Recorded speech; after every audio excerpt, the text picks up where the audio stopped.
horn's black. 97.5 The Let's Fanatic. hit the horn. Deep team. Middays with Marks.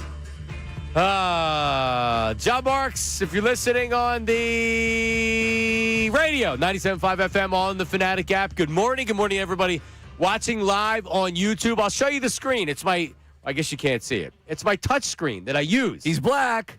It's again, it happens all the time.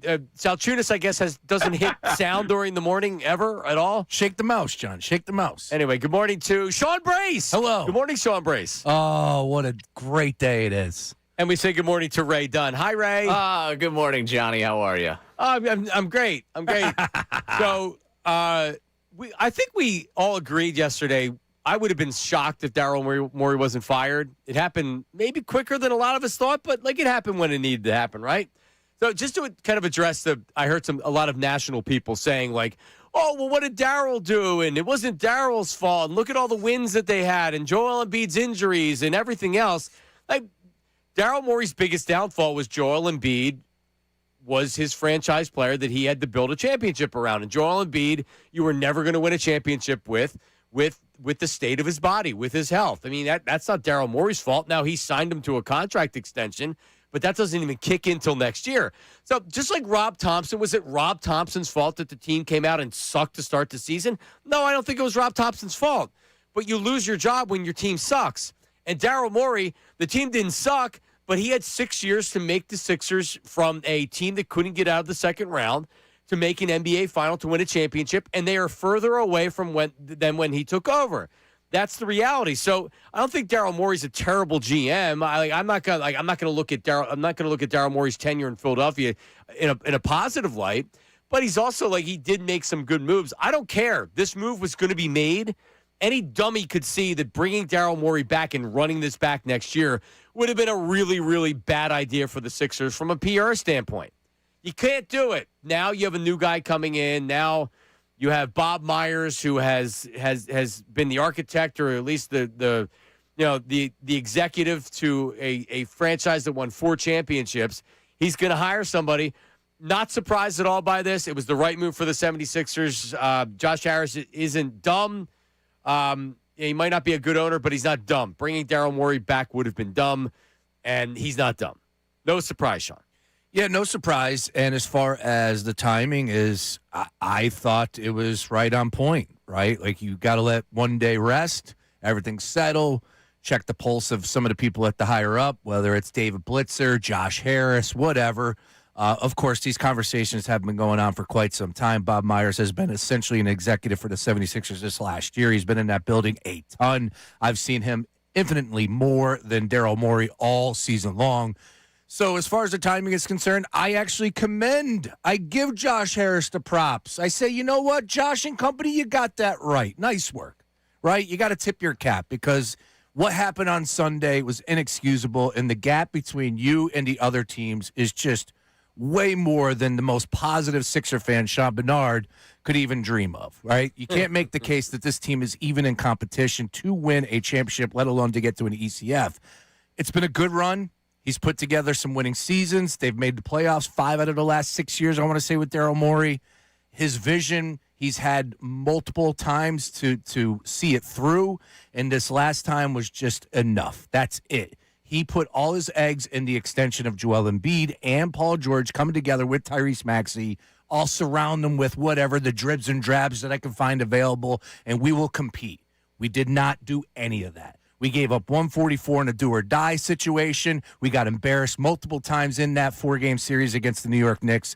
Enough is enough. It's time for a new man at the wheel. And I'm excited, John. I know it's not Bob Myers taking over, but Bob Myers just has me, you know what? I'm breathing clean air again.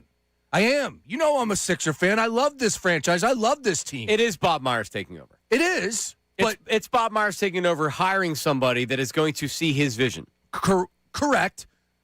Yeah, but at the end of the day, you know how it works. That's fine. But also, he's got to make a really good hire to where you're bringing somebody in who knows what the hell he's doing. But really think about it. What was Daryl Morey doing the last year, the last 2 years? What is a basketball GM doing Right. Like, what are you doing on a day-to-day basis? He's crossing his fingers. Yeah, you're like scouting. Like, seriously, what is Daryl Morey doing? You saw that embrace. Those boys were super excited. Yeah, when they beat the Celtics because he thought he was going to keep his job. So what? Like, all right, Bob Myers really because the work that needs to be done now. During the season, sure, trade deadline things like that, signing two-way players, those things can be important. But the big decision that needs to be made now by Bob Myers, who's leading the charge to find Daryl Morey's replacement. And I think it's really finding somebody that's going to lead the overall vision of Bob Myers. What do you do? And, like, it's all Ray, this is always going to be the big story. This is always going to be the big story. This is always going to be the big story. Are the 76ers going to look to trade Joel Embiid? Because Tony Jones just was on the morning show and said he didn't know that he didn't think Joel Embiid was going to play for Daryl Morey next year. And you know what? Isn't it fair to say that would be accurate? Right? Like, he was calling out Daryl Morey during press conferences. He obviously was at odds with Daryl Morey with being benched and finding out in the media. So, I mean, that doesn't surprise me at all. But the question is, does that mean ownership is saying, hey, we want Joel Embiid back, and Morey and Joel Embiid's relationship was really poor? That's another reason why we got rid of Daryl Morey. We're going to find out. What do we got? We got a press conference tomorrow, Thursday at 4 o'clock. Bob Myers and Josh Harris step into the microphone. Will they take questions? I know Bob will. Hi, Bob. Yeah, I don't know if Josh Harris should. He should. Yeah, I don't know if he's going to get Epstein questions, but I'm going to put my name on that list and see if, not the Epstein list, I'm going to put my name on the email list and see if I can get down there. It's 4 o'clock on a Thursday. Well, I wouldn't announce what you're. What? No, I mean, at the end of the day, like, this is. Is he not going to speak on anything that's happening in the real world? No, I disagree. I think he's going to get questions, and it would be in his best interest to address it. Right? Again, that's for a different day. I'm not telling you that he's not going to. We'll do that tomorrow. All right, we'll do that tomorrow. Yeah, that's for a different day. Today, we'll stick to the script here and what's taking place, and rightfully so. This is. I'm telling you, man. Like, when that news came down. Did you not feel it come off your back? Am I alone in this, right? You're alone in this. John's looking at me like I'm crazy. Yeah, you're a little crazy. I feel just like, oh, all right, we're doing something. We're doing something different. They made the right move. Made the right move. They made the right move. Made the right move. Made the right move. So you know what? And honestly, if you think about it, the writing was on the wall. When you hired Bob Myers, the only thing that saves Daryl Morey is you have a season that he didn't just have. If they go to 6 games against the Knicks, he might have kept his job. Seriously, but it looks so bad. They performed so poorly against the Knicks. He's out. Writing was on the wall. Now Myers hires the guy who, has basketball responsibilities, but I think at first is somebody that has a shared vision of Bob Myers. But you're all giddy about it. I am. I'm not. Yeah, I am. I'm giddy. You know when I'll be giddy? Joel Embiid. When they trade Joel Embiid. That's when I'll be giddy. That's fair. When I see the future, when I see what they're going to do. Because I'm just telling you, and I'm going to be up here for everybody that's going to tell me you can't trade Joel Embiid. There will be teams interested in Joel Embiid. There will be. But, do the Sixers want to? That's the question. Does Bob Myers want to? Bob Myers on ESPN 2 years ago said he would take Embiid over Jokic. Has that changed? That scares the hell out of me. Has that changed?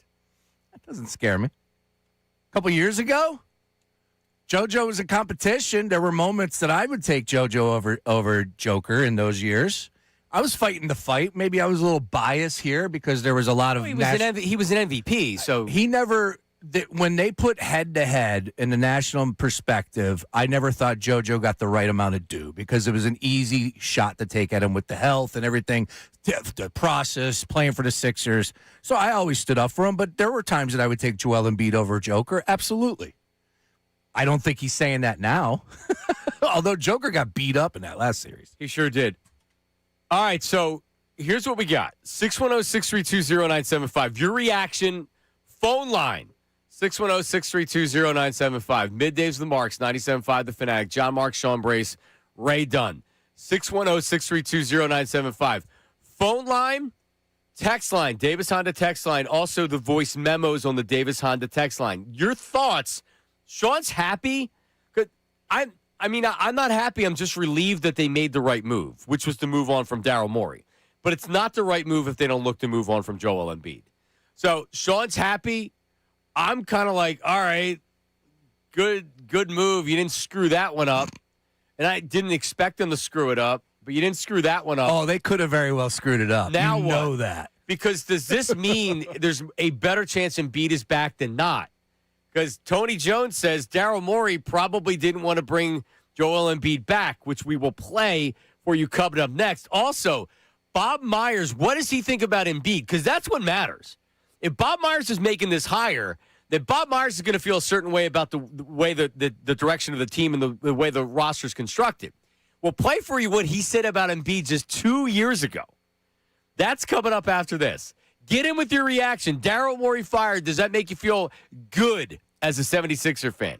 Middays with Marks, 97.5 The Fanatic. All right, well, now that our teams are out, we can concentrate on betting on basketball and hockey playoffs. And by the way, I put this out. Actually, I'm going to have to put out a video right now.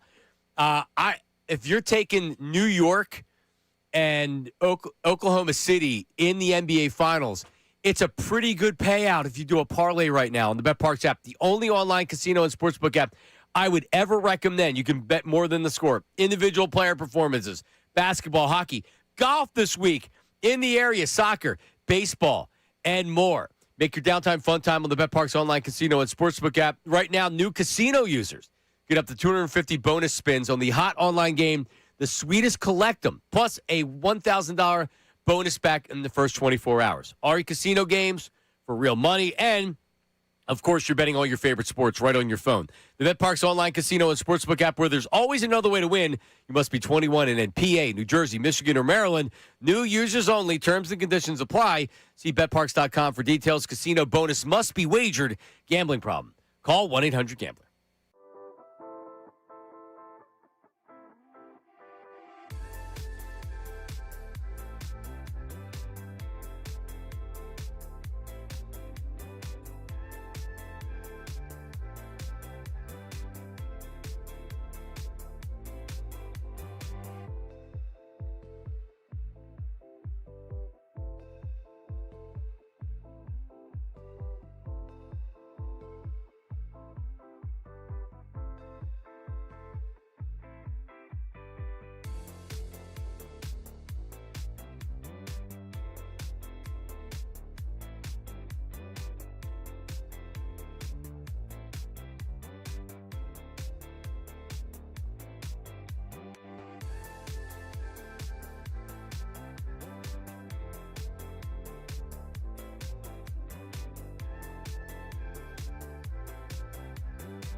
Daryl Morey out.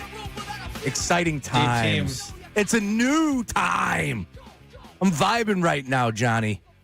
You got new shades on. You're like the 76ers, man. Fresh, brand new. Do you feel it? Yeah, I feel like we have to all good soundboards have to come to an end as far as the player or the coach or the executive, but it doesn't mean the soundboard leaves. Oh, no. So we'll have to do – Ray already has a – what did you term it, Ray? You have a montage of Morey? I've got a Mount Rushmore Morey. The Morey Mount Rushmore. My 4 favorite memories of the Morey era. Can we add when he called Howard Trent Grimm? No, we can certainly. Just as I wish we would have had it yesterday. I didn't think about it until actually I read something and I was like, that's right, he did call him Trent Grimm. But yeah, no, I mean we have a good Mount Rushmore of Morey. But I mean, like I don't know. I'm not happy that when they hired Bob Myers, it was pretty clear. And then when the Sixers were kind of struggling down the stretch, and he was seeing it pretty much every game. Yeah, like you knew this was coming. You think Daryl Morey was guy? I saw a lot of people when they hired him like, "Oh, this is awesome! Now you have two great executives." Yeah, I'm sure Daryl Morey didn't feel like you had two great executives. He saw the writing on the wall. You knew what they were planning for. Oh, by the way, let's not forget that those two competed at the highest level over in the West. Bob Myers was there for 11 plus years at Golden State. Who did Daryl Morey lose every single to Golden State? So there was no love between those two. And I don't know what their relationship was, but you would have been silly to think that Morey thought it's like, oh, more help. Great. This is awesome. We're going to be good. No, this guy's coming in that if you fail, you're gone. Correct. And he's going to hire your replacement, which he's doing. But anyway, it was the right move, but it doesn't do anything other than you're putting somebody in position that, I mean, like I don't think Daryl Morey, the McCain trade aside, I don't think he's incompetent. No. I think he was not a stooge. Not at all. But so, like, you had a guy that actually kind of knew what he was doing. Now you have another guy that has had more success than Morey. But also, you look at that team. Like, he wasn't the architect of that team. He came in, and he did a great job with it. They won championships. I'm not trying to take anything away from him. That was a pretty damn good team that he took over. Yeah, there's a lot of things that could have went one way or it happened to go the other. And we were talking about this last night because we went live, myself, Sean Bedard, and Sam. Sam's going to be joining us at 11:30. The trade machine is hummed up. We got some WD-40. Is that thing greased up, ready to go? I think the Joel Embiid trade machine is ready to go for 11:30. If you need a guy, he fixed he did a tune-up to my riding mower. His name's Dimitri. Okay. No English, but I found him on an app. Even better. But we brought up this point. Sean did, actually. He said, imagine if Mike Muscala never hits that shot. Think about what this organization looks like if they don't get the 21st pick that turned into Tyrese Maxey. Like, there's so many things that could have went one way or didn't go this way. Sure. Like, Daryl Morey had a vision. His vision might have worked in 2015 with a younger Paul George and a Joel Embiid that maybe was healthy. a little bit more healthy. Maybe 2017, whatever it may be. Bottom line is he came out, he gave it an opportunity, he had multiple seasons to do so, and it did not work. They didn't even get him to the ECF. So it's time to move on. All right, we'll take your phone calls. We'll get your memos and your texts. Ray, Tony Jones. So we'll do Tony Jones first. Yeah. Tony Jones this morning on with the morning crew. So Tony Jones this morning was basically saying that Morey wanted to see it through. And then Andrew was like, you mean see it through with Embiid and Paul George? Which kind of precipitated All right, this. What? I do not think Joel Embiid would have been 100% guaranteed to be here heading in. Maybe not heading into next season, but at some point during next season. I am not sure that he would not have been here because, his contract is really, really going to be difficult to move. Yeah, I mean, really, and Tony does a great job. Either Daryl Morey didn't want him here, or there's a chance that he wouldn't have been here, or there's a chance that Embiid would have forced his way out. I think that's fairly clear. Yeah. Right? Embiid wasn't happy with him. We had Ramona Shelburne on the other day. Was it Ramona that said this? And we had asked about the relationship, and she said, no, I think it's salvageable. Like, it's repairable. And you know what? Like, if there's nowhere for Joel to go, or it's the best case for him to be here, then, yeah, you have to work the relationship out. I think that Daryl and Joel could have been like, listen, like, I could have done this better. I could have done this better. Because, like, Embiid, like, ultimately, Embiid's just going to be, okay, I guess I could have came, and I could have done this and could have done that, and Morey could have been. But, like, ultimately, this is what needed to happen. Morey needed to be out of here. Daryl could have slid a piece of paper at the end of the season over to Joel and said, there's 192 million reasons why you need to open your ears and we need to be okay with moving forward together. I gave you the contract. I obviously believe in you. You're not going anywhere, Joel. So, yeah, we're going to bump heads from time to time, but I need more from you. And JoJo, you know how he operates. He's so comfortable. He doesn't want to leave here. He don't want to go anywhere. You're so right, man. We talked about it in the offseason, following the season. Just hurry up, guys. I got to put my daughter down. He ain't going nowhere in his mind. Ray, do you think it's less likely with Morey gone that Joel Embiid's gone? Because, I mean, honestly, I'm ready to rehire Daryl Morey if he was ready to get rid of Joel Embiid. Maybe they shouldn't have fired him. I can't imagine you're going through that interview process not asking the question of would you move on from Joel Embiid? And Not asking. Like, that's what I mean. Like, I feel like there has to be a plan of like, all right, this is your plan if you can move Embiid. This is your plan if you can't move Embiid. Like, you can't go in as an organization saying, oh, yeah, you have to be tethered to Embiid because we have him under contract. No, when I got home yesterday, I thought the best thing that came out of yesterday's show was exactly what you said. Whoever I bring into interview, the first question is, what are you going to do about Joel? And if you don't answer it this way, I'm hitting the emergency eject button and you're gone. Yep. So it's either he's gone or you're not even in the running to get this gig. Right. And that's the way it needs to be. That's the way it needs to be. Absolutely. Because if someone's going to pitch to Bob Myers, well, like, here's the deal, and like I know that Joel's always hurt, but like if he can just stay healthy enough, then like no, we've lived that for 5 straight years. We've lived that. We can't do that anymore. So if Bob Myers is going to hire somebody, and that's going to be the plan.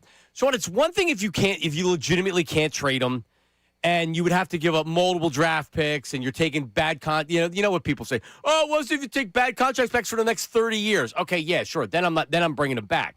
I don't think that's going to be the case. I honestly believe there will be some type of a market for Joel Embiid, especially if you have an executive like Bob Myers that has connections around the league. Aren't you almost talking other teams into, hey, what about this? You're almost doing their job. I know that Embiid's hurt, but think about this. And you don't think general managers are trying to keep their jobs. Coaches are trying to keep their jobs. They're not trying to lose it. And you could lose your job with Joel Embiid. You could also keep your job because if you have the Embiid tease of, we're selling out the arena. There's major buzz bringing this guy in. Otherwise, we're a 25-win team, and we're hoping to get a lottery pick, which now is more difficult to get a high draft pick because of the way the NBA is stacking it up against you.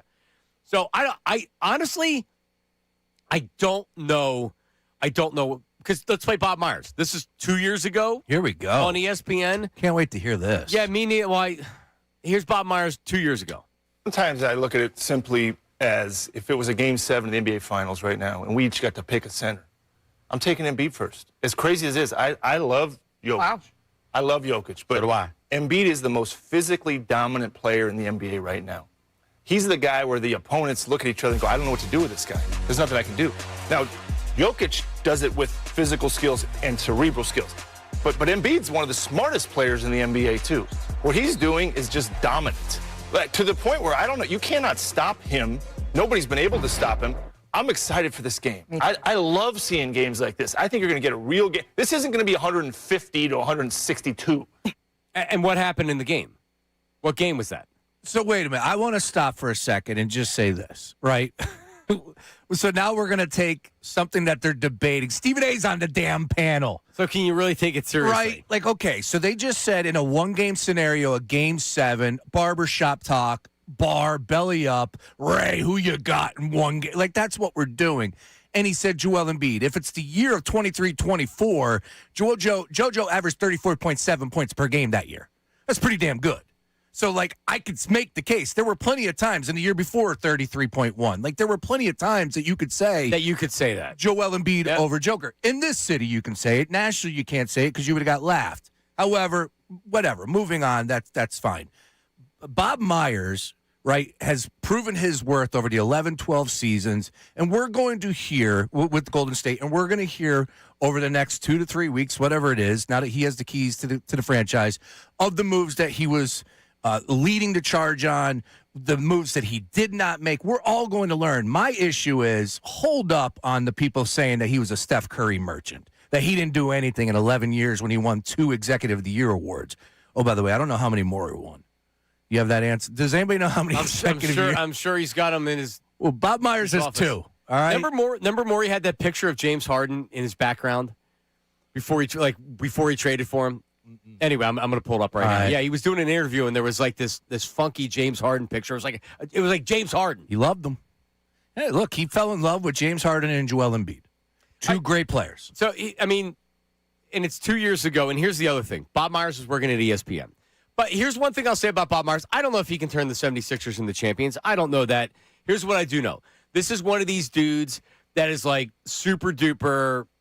If no matter what business he got into, he'd be a huge executive. He'd be a CEO of a Fortune 500 company. He'd be doing this. He'd be making lots and lots of money, being very successful. Meanwhile, he's in sports and he's in basketball, right? Those people make smart decisions. They're not stupid. Josh Harris may not be a good owner, but he's not stupid. Calculated decision. Right. So, like, bringing back Joel Embiid would be silly. It would be a bad decision because now being on ESPN, being on a panel where he's being asked to give an opinion, and it's like, hey, yeah, I'll run one game. Sure, I'll take Joel Embiid over Jokic. Sure, you would. But now you've been in Philly for a year. Is it a year, Ray, since they hired him? Or is it even more? Yeah, a year. All right, so he's been in Philly. He sees Joel up close. You also have 2 years since he said that with more injury history. He's got a degenerative knee condition. Joel Embiid said he didn't know if he could play this season. You have all the other injuries that have happened. And you've also seen what the type of culture that Joel Embiid sets for this team. Because you could say it's Maxi's the leader. Maxi's the one. No, this is Joel Embiid's team, and the culture is set by Joel Embiid. You can't have two separate cultures. You can't have it's Maxi's team, but no. This is Joel Embiid sets the culture for the team, and you're never, ever, ever going to get away from that until he's not here anymore. If your best player and your MVP, and the only way you're winning, has trouble showing up to team activities and practice and putting in the effort that needs to be put in to win a championship, you're never going to win. Bob Myers isn't stupid. And he obviously knows what's going on in the inner workings of the organization. He knows what's going on. He knows when Tyrese Maxey says he's late to everything. That's a problem. You can't bring Joel Embiid back. No, again, if culture matters to you, you can't, right? And we talk about that being important. And you look at some of these teams that are still playing. Is there a good culture in Oklahoma City? Yep. Championships cure a lot of that. I get it. Was there a good culture with the New York Knicks? From the outside, I thought so. Those guys look pretty tight. I know there were some people on the outside that would probably disagree with me, but from the inside, I would imagine that they would tell you that there's good culture. The Heat, we often hear about Miami and their culture. So if it's important, you have to have the right pieces in place. And I think Bob Myers is the right guy with what he was able to be a part of in the beginning and then take the baton and run with it to close out that championship window with Golden State. And you know what? You got to tip your cap to him because he knew when the writing was on the wall that there were going to be tough decisions to be made. Sure did. And he said, you know what? I'm out. I'm not trying to be a part of breaking that up. He won 4 championships. I think that's commendable. You know what? Ride off into the sunset. Take a different gig. He did television, spread his wings a little bit. Now he's running this empire for Josh Harris. You're right. Like he doesn't have to come in and be the guy because he can do a number of things for Josh Harris. Like he's almost like a Theo Epstein. He outgrew his role. Well said. Theo Epstein outgrew his role. He won champion. Like, think about it. Boston couldn't win a World Series.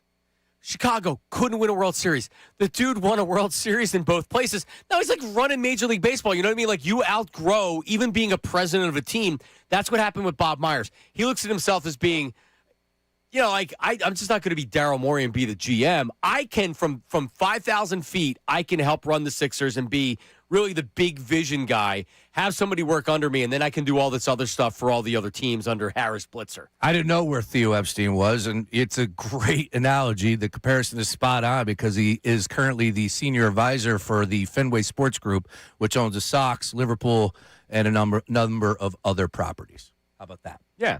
So, he's not running the Red Sox. He's running the team. Yeah, exactly. So, I mean, like that's kind of what you're dealing with right now. But you know what John Kincade did say? He's like, all right, Sean, I saw your tweet. Step 1, complete. Now what's step 2? I'm right there. Like, you have to figure out how to get rid of Joel Embiid. The question that I would have, and we're going to have those answers tomorrow, is wouldn't you say, John, that is this is for John, or excuse me, is this decision squarely on Bob Myers, or do you think, hey, I'm going to find my guy, and then we're going to come up together with this decision on what to do, Joel Embiid? Bob Myers. Yeah, I think that's probably the case. case. If they're interviewing somebody, because they're not, like, Elton Brand was the general manager. He wasn't a decision maker. That was Daryl Morey. It seems like who they're hiring is going to have more power as far as decisions. That doesn't mean that Bob Myers is hiring the guy and be like, all right, see ya.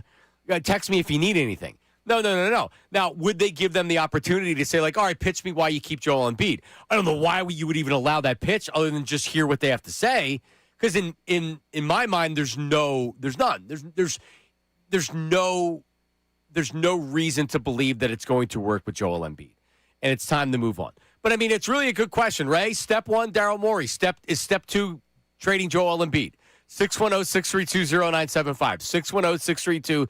610-632-0975. Voice memo on the Davis Honda text line. Text message on the Davis Honda text line. Phone calls. What do you say? No. I mean, that's not the immediate step two. It's not necessarily the case. I've said it a million times here. I'll say it again. I'm open to the idea of trading him, but just your idea of shutting down the interview and logging off the Zoom, to me, is short-sighted. Because at this point, you have 3 years on this contract. If what we're talking about, and I'm interested to hear Sam Ostry coming up at 11:30, the trade proposals, I'm going in with an open mind. I'm not going in saying, no, this guy has to be a 76er, 21, don't leave us, please stay. I saw the Embiid Twitter accounts last night doing the, like, we're saved. We're not saved. There's the same problem that they were in 24 hours ago. They still got 2 ridiculous contracts that they have to find a way to get out of. But if you're telling me that you're getting out of that contract this offseason just to get out of that contract, I'm not so sure that if you look at it from a business perspective of value that you'll get on return, that works for you. That's the biggest thing. They're not winning a championship in the next 2 years. Whether Joel Embiid is a member of this team, whether Joel Embiid is not a member of this team, they're not winning a championship over the next 2 years. So, but see, that's not even accurate. They're not winning a championship for the next 5 years. You want to make it 10? I don't think an extra year of Embiid makes it 10 years versus 5. Okay, but so why would you move on next year? Why would you move on next year? Because there's just 2 years left on that contract. And if we think the Embiid tease continues to exist, there you go. Okay, so you're betting on that he bounces back next year, plays more games, and looks good. So then why would you trade him? I'm betting on the fact that what you got from this year, if we're talking about these types of trades being on the table this year for you, they'll be on the table again for you next year because the Embiid tease is a consistent thing. But we don't know what the trades are. We're going to talk to Sam Ostry coming up at 11:30. You think there are trades out there? You think there are trades out there to be had? I don't think there's trades out there right now. I think, I would trade him just to trade him. I think there's multiple teams that would take Joel Embiid. Again, this is where, look at Howie Roseman, right? How did Howie Roseman get rid of DeMarco Murray? How did Howie Roseman get rid of, who was the white linebacker who used to wear a half shirt? I hated Kiko Alonso. Shaquiko Alonso. Him. Kiko. He got rid. Not only did he get rid of DeMarco Murray, he got draft picks in return. He got a huge contract. He got rid of Shaquiko Alonso, and he got something back for him. You know why? He's got relationships around the league where you're telling Mike Tannenbaum, listen, he could be really good for you in this role for a year, and it's not going to cost you that much money. Look what you're going to have to pay free agency. And, listen, he's a good dude. He's not a great fit for us. This is where Bob Myers needs to sell Joel Embiid. This is a great idea for you guys. Trust me. You're selling out the building, and all you have to do is give me this player in return. That's what good executives do. It's relationships around the league. I ain't buying they can't trade Joel Embiid. I'm not. I'm with you. I'm sorry. I am not buying that right Also, Joel Embiid came out, played a post-game press conference for the next general manager that you could potentially fleece on a trade. Did I say that out loud? He said his knee is great. Never going to be an issue. Yeah. All right? I think by picking up the phone and trying to trade him, you're telling him you don't think the knee is good. Because if you thought the knee was great, you would keep that talent in-house. No. No, but, I mean, there's more to it. Everybody knows what you're getting. The culture. Is the culture important to you, Ray? It sounds like it's not. Yeah, I mean, the culture idea, they're going to have a problem. Like, if you bring in talent in the NBA, guess what? There's baggage there. That's the way this league works. When you have a 1A type talent for a championship contender, unless you're telling me that, you're getting prime LeBron James, and even that, you're probably getting the sideshow of he wants this person, he wants that LeBron, person. yeah, it comes with it. Joel is not LeBron, one, and Correct. two, this team is not competing for a championship. So if you're competing for a championship, then I could deal with all that other issue. And it's also not year 3 of Joel Embiid. Correct. It's year whatever of Joel Embiid. 12? 13? Let's go to James in Trenton, New Jersey. James, go ahead. Good morning. Hey, morning, fellas. How's it going? Good. How are you? Lovely. Doing great. Just wondering, if we do trade Joel, I definitely don't want to play him 4 times a year if we have to. So retrading him to Sacramento, maybe New Orleans? Yes. Like a lower market team? No, James, because I'll tell you right now, buckle up. You better be ready. There's a chance that a team like the Miami Heat would want Joel Embiid. There's a chance that any one of these teams, Brooklyn, I don't know. Like, there's a chance, again, I think there's multiple teams out there, so I get it. You want to ship them to what? The West, so we see them 2 times instead of 4? Who cares? Right. Honestly, I would not care one bit about that. Honestly, James, I think that if the Sixers do decide to trade him, and blah, blah, I think Bob Myers is obviously a really bright guy. I don't know what he's thinking. I don't. But like Sean said, I would rather trade him to the West, but you got to get the best deal that you can get. It's a bonus. There was Jake Fisher had put something out there, Bleacher Report. Yeah, with Sacramento. Saying that Sacramento and Sabonis could be available because he hasn't been playing. He only played 19 games last year. So, are you, really it comes down to this. Are you interested in moving on from Embiid? Yes or no? We're going to have to. I think you build around Maxi and Edgecombe. I think the ideal piece is like a guy like Bona, but has hands that can actually play center. Yeah, this isn't a center-driven league. This isn't 1993. Yeah. Like Joel Embiid, as talented as he is, it's not the way that the game is played anymore. You can find look at OKC, look at some of the young teams that are out there, and I know San Antonio has Wemby. But still, you can see how a team is built in 2026, and that's what the model's going to be. That's who they're going to hire. They're not going to hire somebody that they're going to try to go star hunting and get 3 max players. They're going to try to get out of that, and they're going to they need a couple of wings. You need a center that can the NBA are interchangeable parts. Everybody can more or less play the same position, right? And that's what you want. Well, I'll tell you what. We got to hit the ground running because there's an NBA draft that's fast approaching that Bob Myers is going to be in charge of. Now, he's been in the war room. He's made picks before with the Warriors, but you're going to be relying on your scouts. You're going to be relying on the people that are still here.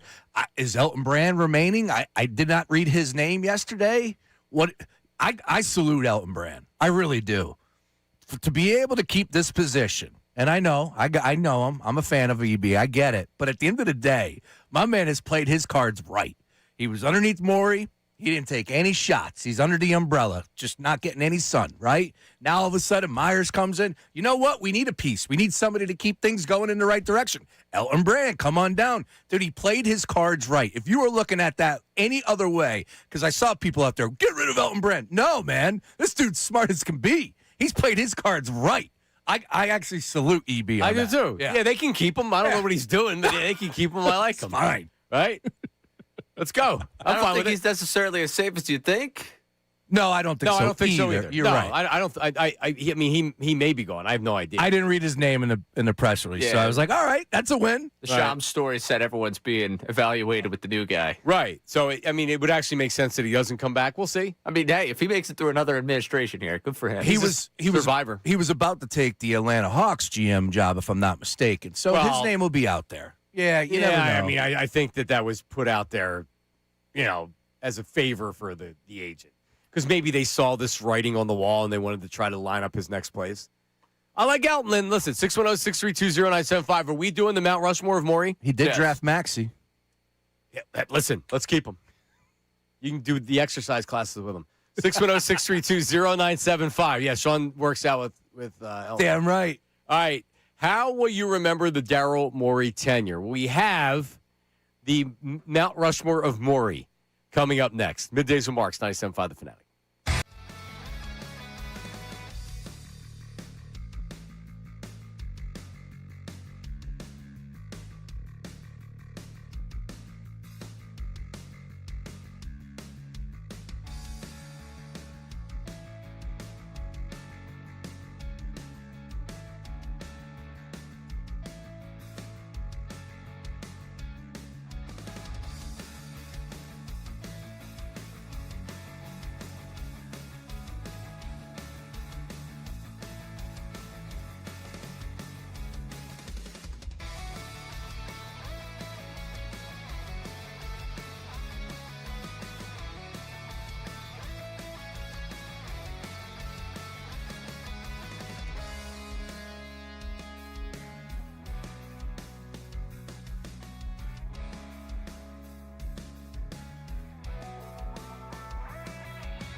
to you.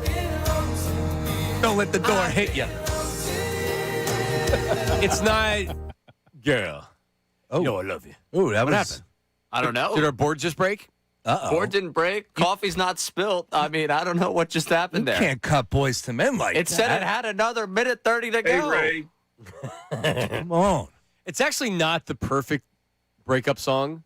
It's not bad. I mean, it's I would play it just because it's a good song to play. Wait. I like where your mind's going. What is the perfect breakup song, John Mark? YouTube chat at 975 Middays on Twitter. We're taking requests all day long. 610-632-0975 on the Davis Honda text line. And you can also do the voice memo. Just leave your name, location, and occupation and do it. All right, think about it. We don't have to do it right now because we have the montage of Morey coming up. What's the perfect breakup song? So I don't want to be. I don't like Daryl Morey, but I don't. Do I respect him?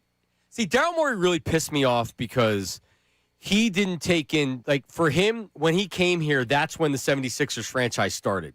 He didn't answer, or he didn't want to answer to anything else that happened before him. For the fans, we live with everything that's happened with the Sixers. So he doesn't have to take responsibility for all the other moves that were done before him, but he also has to realize that lives with the fans. And he never did that. He was always, we're in so much better position now from when I took over. No, you're not. You're delusional. No, you're not. And the Tobias Harris stuff really bothered me. Taking the picture with Tobias Harris over me? Yeah, taking the picture with outside the crumble cookie place really pissed me off. Yeah, so to go on Daryl Morey, I did always feel like he was looked down upon people. For sure. I'm smarter than you. I'm smarter than dummy you. fans. And you know what? Hey, look, those people are smarter than me, and that's fine, and they could feel like that. But then when you start to put it out there and that year after year, and especially when you're telling me you're smarter than me and you're not winning anything of substance, then yeah, that's when I'm going to have a real big issue. Ultimately, it comes down to this. The back of the baseball card, John, defines everything, right? When you're in professional sports, that's what it is. All that matters. And you're looking at a guy that was in the league as a general manager or president of basketball operations for 19 seasons. He made the playoffs 15 times, and he's had a 500 record. He's never been to the NBA Finals, and currently right now as we speak, you have a team that has zero culture. You have a team that has one of, if not the worst contracts in the league as we sit here. Yep. Like, it's just the facts. It's the reality of the situation. So, like, hey, Daryl, whether you come on the show or, you got your friends that you jump on the podcast with and you mix it up with, I don't care about any of that. I just want a win. I just want a product that I'm proud of. Like the Flyers. I sat down and watched the Flyers this year, and I never thought that they were going to win a championship, but I was proud to do that. I was happy. It was a rewarding experience. Tuning into the 76ers has been a damn job. Painful. It's been a job. It's a great point. I just wanted to throw this in there. We'll get to the montage of Morey coming in a second. But another thing that pissed me off about Morey, do you remember this? This was March 9th, 2025. He said, anger is the only thing that drives Sixers fans. Quote, we lost to a Knicks team that was not as good as the Celtics team we lost to the year before, but they were less angry versus the Knicks than the year before against the Celtics. Anger is all that drives Sixers fans. Like, he's trying to break down our anger. It's like, just shut up. Yep. You know what I mean? Like, yeah, we're pissed off when you lose the teams. The Flyers shouldn't have beaten Carolina, and everybody knows it. If the Flyers would have lost to Pittsburgh, it would have been frustrating. But you know what? The Flyers aren't there yet, but they didn't lose to Pittsburgh. Morey's acting like that it was an inferior team and they had no business beating either one of these teams. No, Daryl. You actually came in because in 2020 you were hired to put the Sixers over the hump from losing to teams like that. And he never did it. And he never felt like it was his fault. He never took responsibility. He never acted like he failed. He didn't. I'll be curious to see what he says on the way out, if he says anything. Yeah, that's a good question. I wonder what he says. I highly doubt he's pulling a topper and saying, you know what, let's do a Zoom. I'll take questions from the audience. That's not going to happen. I'm really looking forward to hearing what they say tomorrow, though. Can't wait. Well, let's wait tomorrow because will they be 100% behind Embiid? Like, he's a Hall of Fame player. You don't move off of that. That's my worry. Well, words are words, and I, like you said, we'll get into that tomorrow because there's going to be plenty of time to talk about all this. But, like, hey, A.J. Brown's an Eagle. No. Words are words. Oh, you need to hear it tomorrow. No, but like you know what I need to hear tomorrow? Joel Embiid's a Hall of Fame player. He's a really good player, but we have to look at ourselves as an organization and do what's best for the team. So we're still evaluating all that. What I don't want to hear tomorrow is Joel Embiid, Hall of Famer. You can't find players like that. What else you got? You got to build the price up. Though. I don't want to hear that. Baloney, building up the price. The Diana Rossini topic. What's Diana Rossini going to be doing the dirty work? Dial her up. What's she doing? All right, so we're going to push the montage of Morey because I talked for too long. Let's do a Sixers memo on the Davis Honda text line. Ray, what do we got? Good morning, you guys. Xavier from Newtown Square. Listen, try not to let my blood boil this morning. I had people unfiltered. Ricky Bell was saying it. I had people in my Twitter giving me Maxi proposals and trade Maxi.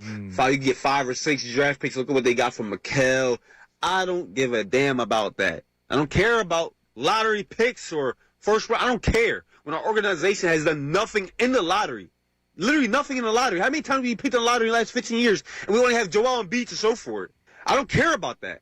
I'd rather trade Joel for a mixed match pack of socks. I don't give a damn. Just get rid of that 3-year contract and start your rebuild now. I'm tired of it. What's his name again, Ray? He's my favorite. Xavier from Newtown Square. Yeah, we've had a couple from him. Newtown Square's popping, too, big time this weekend. Man. Yeah, nice work there. My man. Look, VJ was a great pick. McCain was a good pick. You know, like... He looks great for us right now, doesn't he? As Howard Eskin said yesterday, a dope could have picked VJ Edgecombe, and a dope did pick VJ Edgecombe. Yeah. And he's not not lying he's not there. wrong. Yeah, you're right. No, a dope could have picked Bailey, Ace Bailey. Yeah, and they said, could have screw screwed you. it No, up. they could have. I agree. That's what I mean. They could have screwed this up, too, by bringing Morey back. No, you give Morey the check mark a little bit. I'm not going wild. No, I don't want you to go wild. Maxi was a really, really good pick. But again, was that Elton Brand? We're going to find out. Coming up, Mount Rushmore of Morey, and some more Eagles games are being released/leaked. We'll discuss that. Middays with Marks, 97.5. Now on 97.5 The Fanatic Sports Update. Morey out. I'm Ray Dunn with this Fanatic Sports Update, and it's brought to you by Foreman Mills. Foreman Mills, 2201 Common Ave is coming. Grand openings Thursday, May 14th versus 100 adults in line to get a free gift card. Sixers announced Daryl Morey out after 6 years as the president of basketball operations for the 76ers. Bob Myers will lead the new search to fill the role left vacated by Daryl Morey. Nick Nurse will return as head coach for his 4th year as the 76ers make the decision to move on from Daryl Morey. You will hear tomorrow from Josh Harris and Bob Myers about the decision. That's a 4 o'clock press conference. We are 1 day away from the NFL schedule release. We know now that the Eagles and Jags will play Week 5 in London. We already knew the Eagles and Cowboys are playing on Thanksgiving Day. We'll keep you updated if any more schedule leaks come out throughout the show. And the Phillies got a win last night up in Boston 2-1. Zach Wheeler looked good again. Kyle Schwarber, a home run in his 5th straight game. Andrew Painter tonight for the Phils back up there in Boston. This update's also brought to you by Fox One. Fox News is now streaming live on Fox One. Get breaking news, in-depth analysis, and perspective from the voices you trust, all in one place. Stream Fox News on Fox One. See Fox One for complete terms and conditions. Download today. I'm Ray Dunn in your home for the Sixers, Flyers, and the Union. 97.5 The Fanatic and The Fanatic.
Is this the breakup song, Burning Down the House? Burning down the What house. the text line wants the Sixers to do, but now if top it didn't to take bottom. 15 minutes to send in a ticket to engineering in this company because they're afraid that some terrorist organization's going to take over our servers, we're able to get a song in there. Well, it's okay. It's understandable that we don't want to be hijacked. I'm just trying to get a soundboard fixed, and I spent the whole I know. break trying to go through 6 different authenticators to get to our engineering department. I got mine working. Yeah, yours never has a problem. Which it's just that you guys are connected, so it never makes any sense to me. It's a dual screen. and it's not a shot at Salciunas. And if you don't know what we're talking about, my touch screen by where my touch screen where I am, it doesn't. I don't know, maybe once every other week or once a week. It's when I come in, it's black. And I don't want to criticize Salciunas, but he's got a real. I mean, come on, man, it's black. Misread the calculation. You got to tell your producer because then I gotta in the middle of the show. It's 11 o'clock. I still have a black screen. I mean, and people say, well, he's not aware of it because he doesn't use it. Okay, that's fine, but have some awareness of it then. We need to put a note in the middle. That's what we need.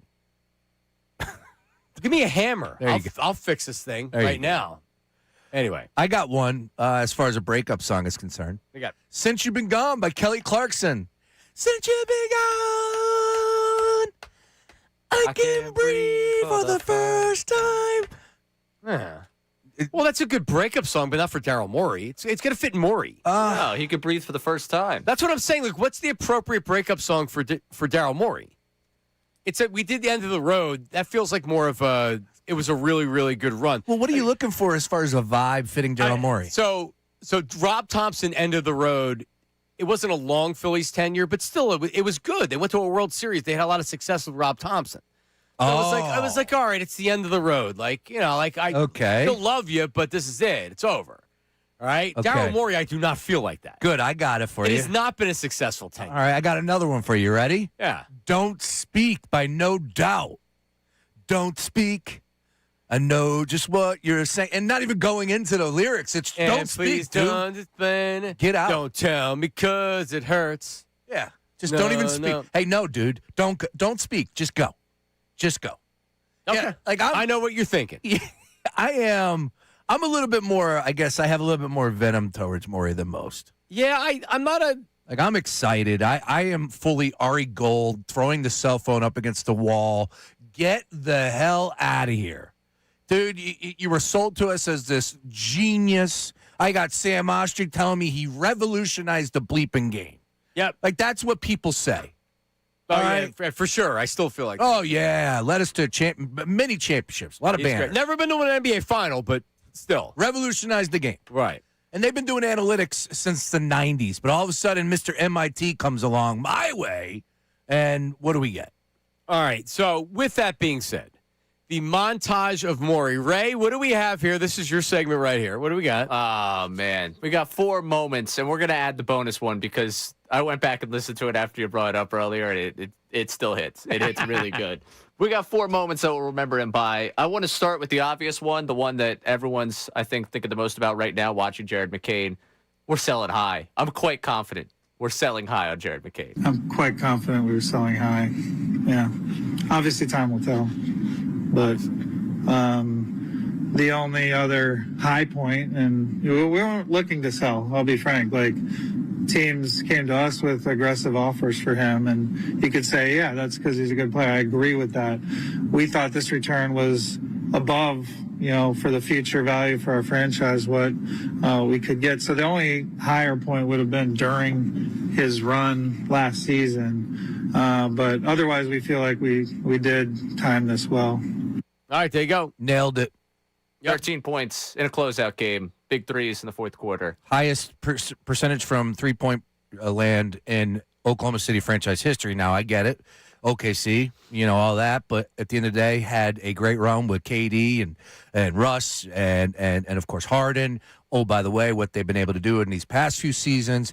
And this dude comes in and has the highest three-point percentage in Oklahoma City playoff history. It's just funny. I will say in his defense, when you have a really deep team like the 76ers, sometimes guys are expendable. Deep team. And they now have a better chance to bring back Quentin Grimes. Yeah. which everyone's signing up for. I mean, listen. I mean, maybe it wasn't that bad of a move. All right, Ray, what's next? All right, this was clearly not the worst trade deadline presser he ever had, though, because a year prior, he meets with the media. I believe this was actually the Friday before the Eagles played for the Super Bowl, in which he met with the media and told us all that if you squint, there's still a championship chance. We're just focused on championship, and I know you have to squint a little, but we feel like this group can still do that.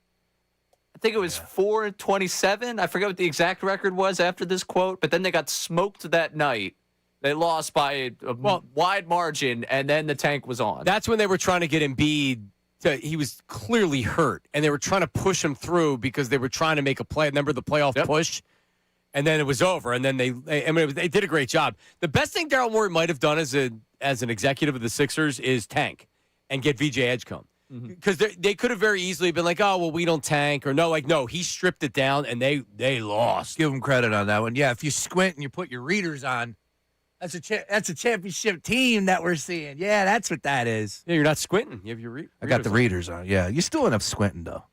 I don't know. Whatever. I think you need stronger readers. Hey, man, I got my first eye test. And, oh, by the way, shout out to Mike Schmidt. I made a dermatologist appointment. Boom. How about that? How about that?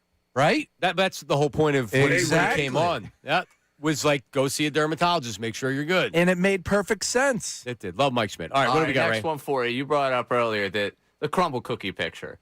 To set the stage, Tobias Harris is doing some sort of Fanatics event. NBC Sports Philadelphia caught up with him there. There was trade rumors at the time. It was the offseason following the loss to the Celtics, so that 2023 summer. So it was not the summer, it was the summer of chaos. After there. he didn't score in the last game? No, that was the after next year. 2024. This is Okay. after 2023. Celtics, all that chaos, Harden, all that. So there's some trade rumors, right? Trade speculation, casual Sixers fans, they'll trade me for a crumble cookie. And then Daryl Morey, when the trade speculation finally subsided, takes a picture out in front of a crumble cookie, all an advertisement for a business that, you guessed it, Tobias Harris is invested in. 5-year, $180 million contract. I'm you mentioned it earlier. I'm not a venomous person for the most part. I just want people to go away. I desperately wanted Tobias Harris to go away. Tobias Harris over me. He can feel like that he's 3-and-D and he's this great player. When you're making $40 million a year and we're so desperate to get this team in a final and to win a championship, and a big reason why they didn't was because Tobias Harris, he was overpaid. If you brought him in on a 4-year, $40 million contract, nobody's complaining because that's the expectation of a $10 million a year player. He didn't meet the expectations. The team didn't meet the expectations. But again, Daryl Morey doesn't care because it's all about Daryl Morey. It's not about the fans. It's not about that. It's not about that optic. It's about him. Well, it's a bad optic. When you've got a star player overseas in China talking to a gathering of kids, and this is the number one moment. This is the moment that I will remember forever from the Morey era because it is one of the more iconic moments, I'll say it, of Sixers history of my lifetime. Wow. James Harden, we all wake up Monday morning while he's doing a shoe tour in China, and he dropped this for us. Daryl Morey is a liar, and I will never be a part of an organization that he's a part of. Let me say it again. Daryl Morey is a liar, and I will never be a part of an organization that he's a part of. Thank you, man. And the Chinese people have no idea what he's talking about, but they just... Yeah, it's James They Harden. applauded it. You applaud him. So he reset, which was extremely impressive. And I actually have respect for James Harden for the reset. Yeah, Just in case something happened and you weren't videoing this, let me reset and say it again. It's also the audio for every single video was terrible, but the reset was much better than the first time, so that we didn't have to do he's underwater. He was slightly less underwater the second time. Yeah, no, you can make it out. Yeah, which was beautiful. Yep. Just a beautiful thing. What also is beautiful, and this is our bonus one on our Mount Rushmore Morey here, him calling Howard Eskin Trent Krim, which... If you don't know who that is, he was the reporter on Ted Lasso, and he's a pain in the ass. Kind of like Howard's a pain in the ass.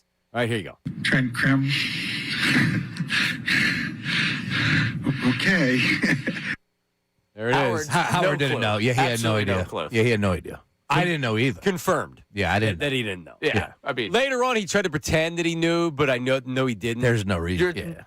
You're telling me Howard Eskin's sitting down to watch Ted Lasso? No, and I think there's a lot of people out there. That's why I said who it was that had no idea who that was. If you watch Ted Lasso, you know. But if you don't watch Ted Lasso, you have no idea. It didn't strike me as a King TV choice. No, I mean, but the best part of that cut is he says it, and then he's like, hey, listen to Morey kind of like grunting and groaning. Oh, I thought that was Howard. I don't know. I think it's Morey. Listen. Trent Krim. Okay. Oh, it is? Yeah, You're no, right. It's Morey. Morey. Morey, not even laughing at his own joke. He's just, it's like Lord Vladar. Just breathing. He used to get so mad because he would come up to the podium out of breath, and social media would be like, why did he just get off a treadmill? Why is he always out of breath? So, of course, he reads social media because, he's on social media. Yeah. So now he has to come up and he has to be like, no, I know I'm out of breath because everybody thinks I'm running on a treadmill. And then he was always mad about that. Well, he wore the same suit jacket, too. For 6 straight seasons, he had one suit jacket. It was blue, though, so it fit the Sixers. All right, but, you can put a different jacket on every once in a while. It's not me on PHL 17. I've been wearing the same blue jacket for the last 6 months. You present yourself. You look better than he does. Yeah, He doesn't have a rat tail in the back of his No, head. Like Which is coming in. For a bald guy, the rat tail's I gotta coming see in. that picture. Yeah, you got to send me the picture. All right, so can I send it? Yeah. So for so Sean said that if the Sixers won 2 games against the Celtics, he would grow a rat tail. And they won 2 games against the Celtics. Obviously, they won the series. So Yes, Sean, how long has the rat tail been growing? The rat tail's been going for about probably 10 days, and I got until June 22nd, I think we agreed upon. June 22nd. So you have over a month still of growing it. Correct. Ray, I'm sending it to you right now so you can put it out at 975 middays. No, it's not the easiest thing to shave around. As a ball, I'm not going to lie to you. It's tough. Like, because I go to 2 fingers over it, and then I go around it. Well, it's not even, which is fine. It's a rat tail. And Okay. you were saying you're having your bathroom renovated, so it was hard it's for you. You were disaster. using a lady's razor to Yeah, try to shave it. I used my wife's Venus today. Now, so was the Venus already in the shower? Yeah, Venus was in the So shower. it was a used Well, yeah. women's razor. She uses my razor, too, if it's in there, right? We use everything but not the toothbrush, the magical bar. So, No, I know. I'm just saying. Yeah, like, it's so fun. she's shaving her legs and you're shaving your head. yeah, it was shit. The strip was brand new. It had some good moisturizer on it. Nice. But it's small blade, and I'm just trying to work with it, right? Like an artist painting on a canvas. And I was worried that I chopped it up even worse. But, yeah, I got the rat tail. Let's put that out on socials because I want to see what it looks like, too. Yeah, and show you. Because I don't have a mirror in my house that, like, moves. So I can't see what my back of my head looks like for the last 10 days. Ray, I can't wait to see what it looks like in 2 weeks. Because it's going to start to get some length. It's impressive because I was worried we weren't really going to get anything. We're going to get something. We're getting something. I'm telling you right now, the next wager I make will be I'm going full Martelli. Because, like, I can feel the wind, like, blowing this little patch of hair as I'm driving down the road, and it's making me think, like, man, But you could have hair again, bro. If you go full Martelli, you can't tell people why you're growing it. With this, that wasn't a condition. So you could say, yeah, I lost a bet on the air, and that's why I'm growing it. No, you go full Martelli bet, you can't tell people. That's got to be part of the wager? Okay. It's got to be that people think you're just growing your hair out like that. It would be ridiculous. I want to see what I look like with a full, like, Montgomery Burns. All right, Ray, you had said there's an angry rant on the text line. Yes, we got Mike in Turnersville. Getting rid of just Morey is a joke. They need a fully clean house. Nurse, the medical staff, coaches, all should have been sent packing. Keep Edgecombe and replace the rest of the roster, including Maxi. Maxi's not a guy that can carry you. He's a bad defensive player. Came up very small versus the Knicks. Embiid was the only 76er that showed some fortitude on Sunday. Rest of the team quit. Need a head coach who emphasizes defense and runs an offensive system. I was so hopeful of recruiting Dusty May from Michigan. Instead, we get Mr. Excuses Nick Nurse. I don't have bench. Players aren't available. Some guys are just too small to cover guys. McCain can't play. How is Nurse still here? It's a joke and a slap in the face of 76ers fans. Well, I think it's we'll say $14 million reasons. Mm-hmm. They're moving on from Morey. He's owed $24 million. I don't think he's going to take another job to mitigate that. Nick Nurse is making I read between $6 and $8 million is what he's estimated to make. So let's just put it in the middle at $7 million. That's $14 million if you fired him. And frankly, considering you had Joel Embiid who played 38 games and you had everything that came with Joel Embiid, like not showing up to shoot-arounds and things like that, I don't know, like keeping Nick Nurse around for another year, who cares? They're not winning a championship. Now, if you're turning down this great young coach that wants to come here, okay, then I have a problem with it. But, like, they're not there yet. I don't know. Yeah, they're not there yet, one. But two, my only pushback would be, like, for the people that are freaking out about Jared McCain, and we're not specifically freaking about Jared McCain itself. It's the fact they didn't add. Nick Nurse didn't play Jared McCain. Correct. And that's one of the big reasons why they moved him. So, like, Nick Nurse wasn't perfect, but Nick Nurse showed value as far as a head coach is concerned. But at the end of the day, step one was getting rid of Morey. Does he get traded if Nick Nurse utilizes Jared McCain more? Because how are you going to trade a guy that's been playing all year, coming off the bench, scoring 10, 11, 12 points? Correct. Yeah, he does not get traded. And if you remember, the end, they finally got him in the rotation, and he looked really good. He was coming off an injury. Didn't he have another injury before the season started? Well, maybe he just wasn't really healthy enough to do it. I don't know. I mean, I think it's a very fair criticism of how Nurse doesn't have him in the rotation. He played great when he had the opportunity the year before. You had him under contract, like you team-friendly contract. He deserved playing time, and he did not get it here for whatever reason. Ray, were you good with Nick Nurse coming back? I mean, it's weird. Like, there's plenty of reasons to bring like that he's had working against him. I just don't know if you're someone that wants to come in with a clean slate as president of basketball operations to have a coach selected for you. Aha! More evidence that you do have the person in charge of running basketball. His name's Bob Myers. That's correct.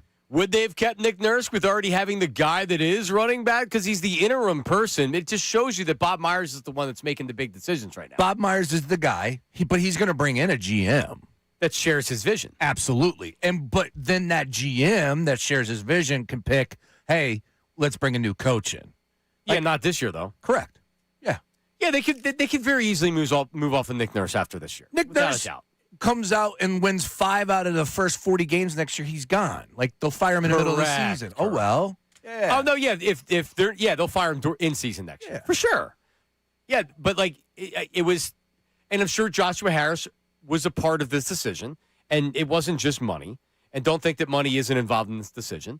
Did he earn another year? I think he did. I think money is the number one. Like Family Feud style. Why is Nick Nurse still here? Money. Maybe, probably. Yeah. I mean, they beat the Celtics. He outcoached Joe Mazzulla. Like, Daryl Morey, whether it's his fault or not, you're going to take the fall with where the team is. They got swept. Nick Nurse also got swept, too. Right? Like, that should be on the coach. But it's on Morey. It's like this, it's like this with every team, right? Like, it's just like, who's going to be the one that's blamed for it? Sometimes it's players, sometimes it's coaches, managers, sometimes it's executives, right? Like, it just depends where the team is. Where the Sixers are right now is going to be Morey. And then it's going to be Embiid. And then it's Nick Nurse will be the next one gone, right? It'll just rotate. At some point, it may be Tyrese Maxey. You know how it works. Oh, yeah. All right, let's get Keith in Sharon Hill. Keith is a Knicks fan. Do we want to talk to him? Keith, go ahead. How are you? How you guys doing? Haven't heard from you in a while. Well, because we don't call you. What's up, Keith? You call us. Keith, you better not choke. You better not choke against those Pistons or the Cavs, one or the other. You better not choke, Keith. How about this? If it wasn't for the behavior of you knuckle draggers coming down here, I would actually root for the Knicks. Hang on, I'll let you go. Because I actually like the way the team plays. I like the players on the team. Now, I hate the players, but I like the players on the team. But I can't root for you now. But y'all don't understand. Those Knicks fans, most of those Knicks fans didn't come down from New York. They live here in Philadelphia. We are here. We live here. Are you from New York? No, I'm not. I'm from here. Oh, so you're a fraud. No, my Knicks fandom goes all the way back to Villanova, all the way back to Rory Sparrow. That's how long I've been a Knicks fan. I love Rory Sparrow. Okay? That's a good one. And Villanova, and now that the Villanova Knicks are there, that makes it even better for me. Knicks fans travel well. Rory Sparrow was my big brother and Big Brother, Little Brothers Association back when I was a kid. That's right. I remember you told us that. All right, well, good for you. When he played for... Okay, but listen. Rory Sparrow ain't on the team anymore. Hey, man, listen. Rodney King just called me earlier the other day. Oh, jeez. And he was like, damn, I thought I got my ass kicked. No, you can leave it. If a white man said it, I would say dump it. Wow.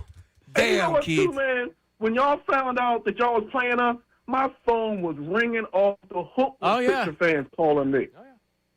My phone ain't rung yet since a couple days ago. Ain't nobody saying nothing. Well, yeah, what are we going to say? You know what the problem is with y'all with the Sixers? y'all not big enough, man. Y'all don't grab enough rebounds. You don't have nobody over 250 pounds on your team but Embiid, and I'm a bum Drummond. Because a bum boner don't weigh 200 pounds soaking wet, do he? Keith, man, if I'm, and I appreciate it. Don't choke. If I'm looking at this roster, yeah, I mean, they were getting offensive rebounding by the other team was a problem all year long. Rodney King passed away in 2012. Come with some new material. Yeah, I mean, come on. Come on. I didn't laugh because it was funny. Oh, I laughed because he said it. I thought it was funny. I mean, whatever. Well, I mean, Yeah. Yeah, okay. Yeah, all right. Back to Morey. Fire up the trade machine, would you? Is that thing still greased up, ready to go? There you go.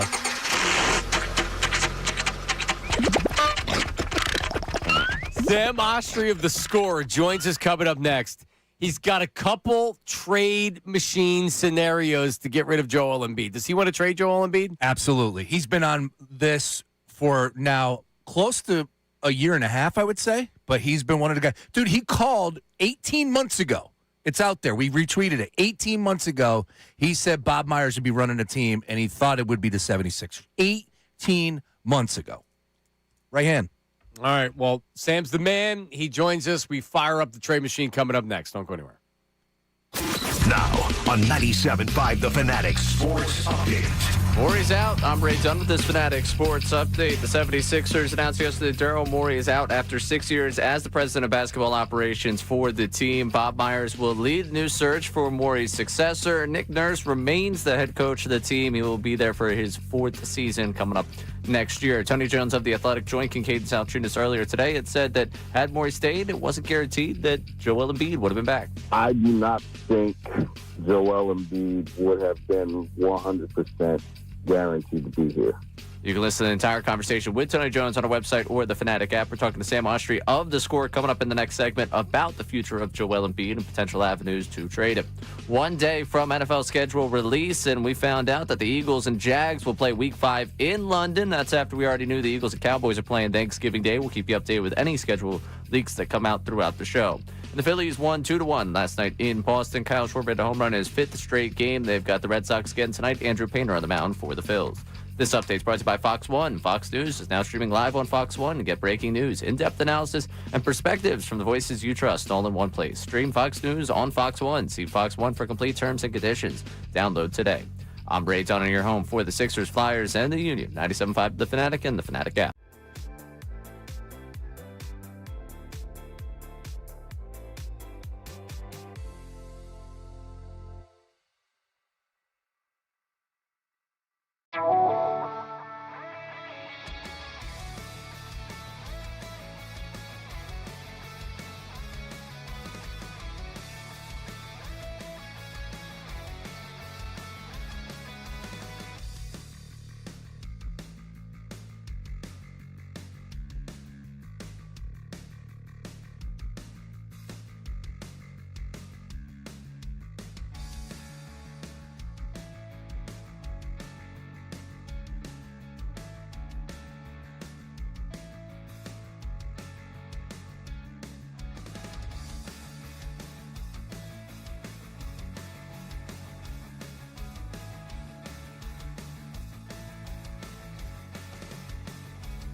what you say.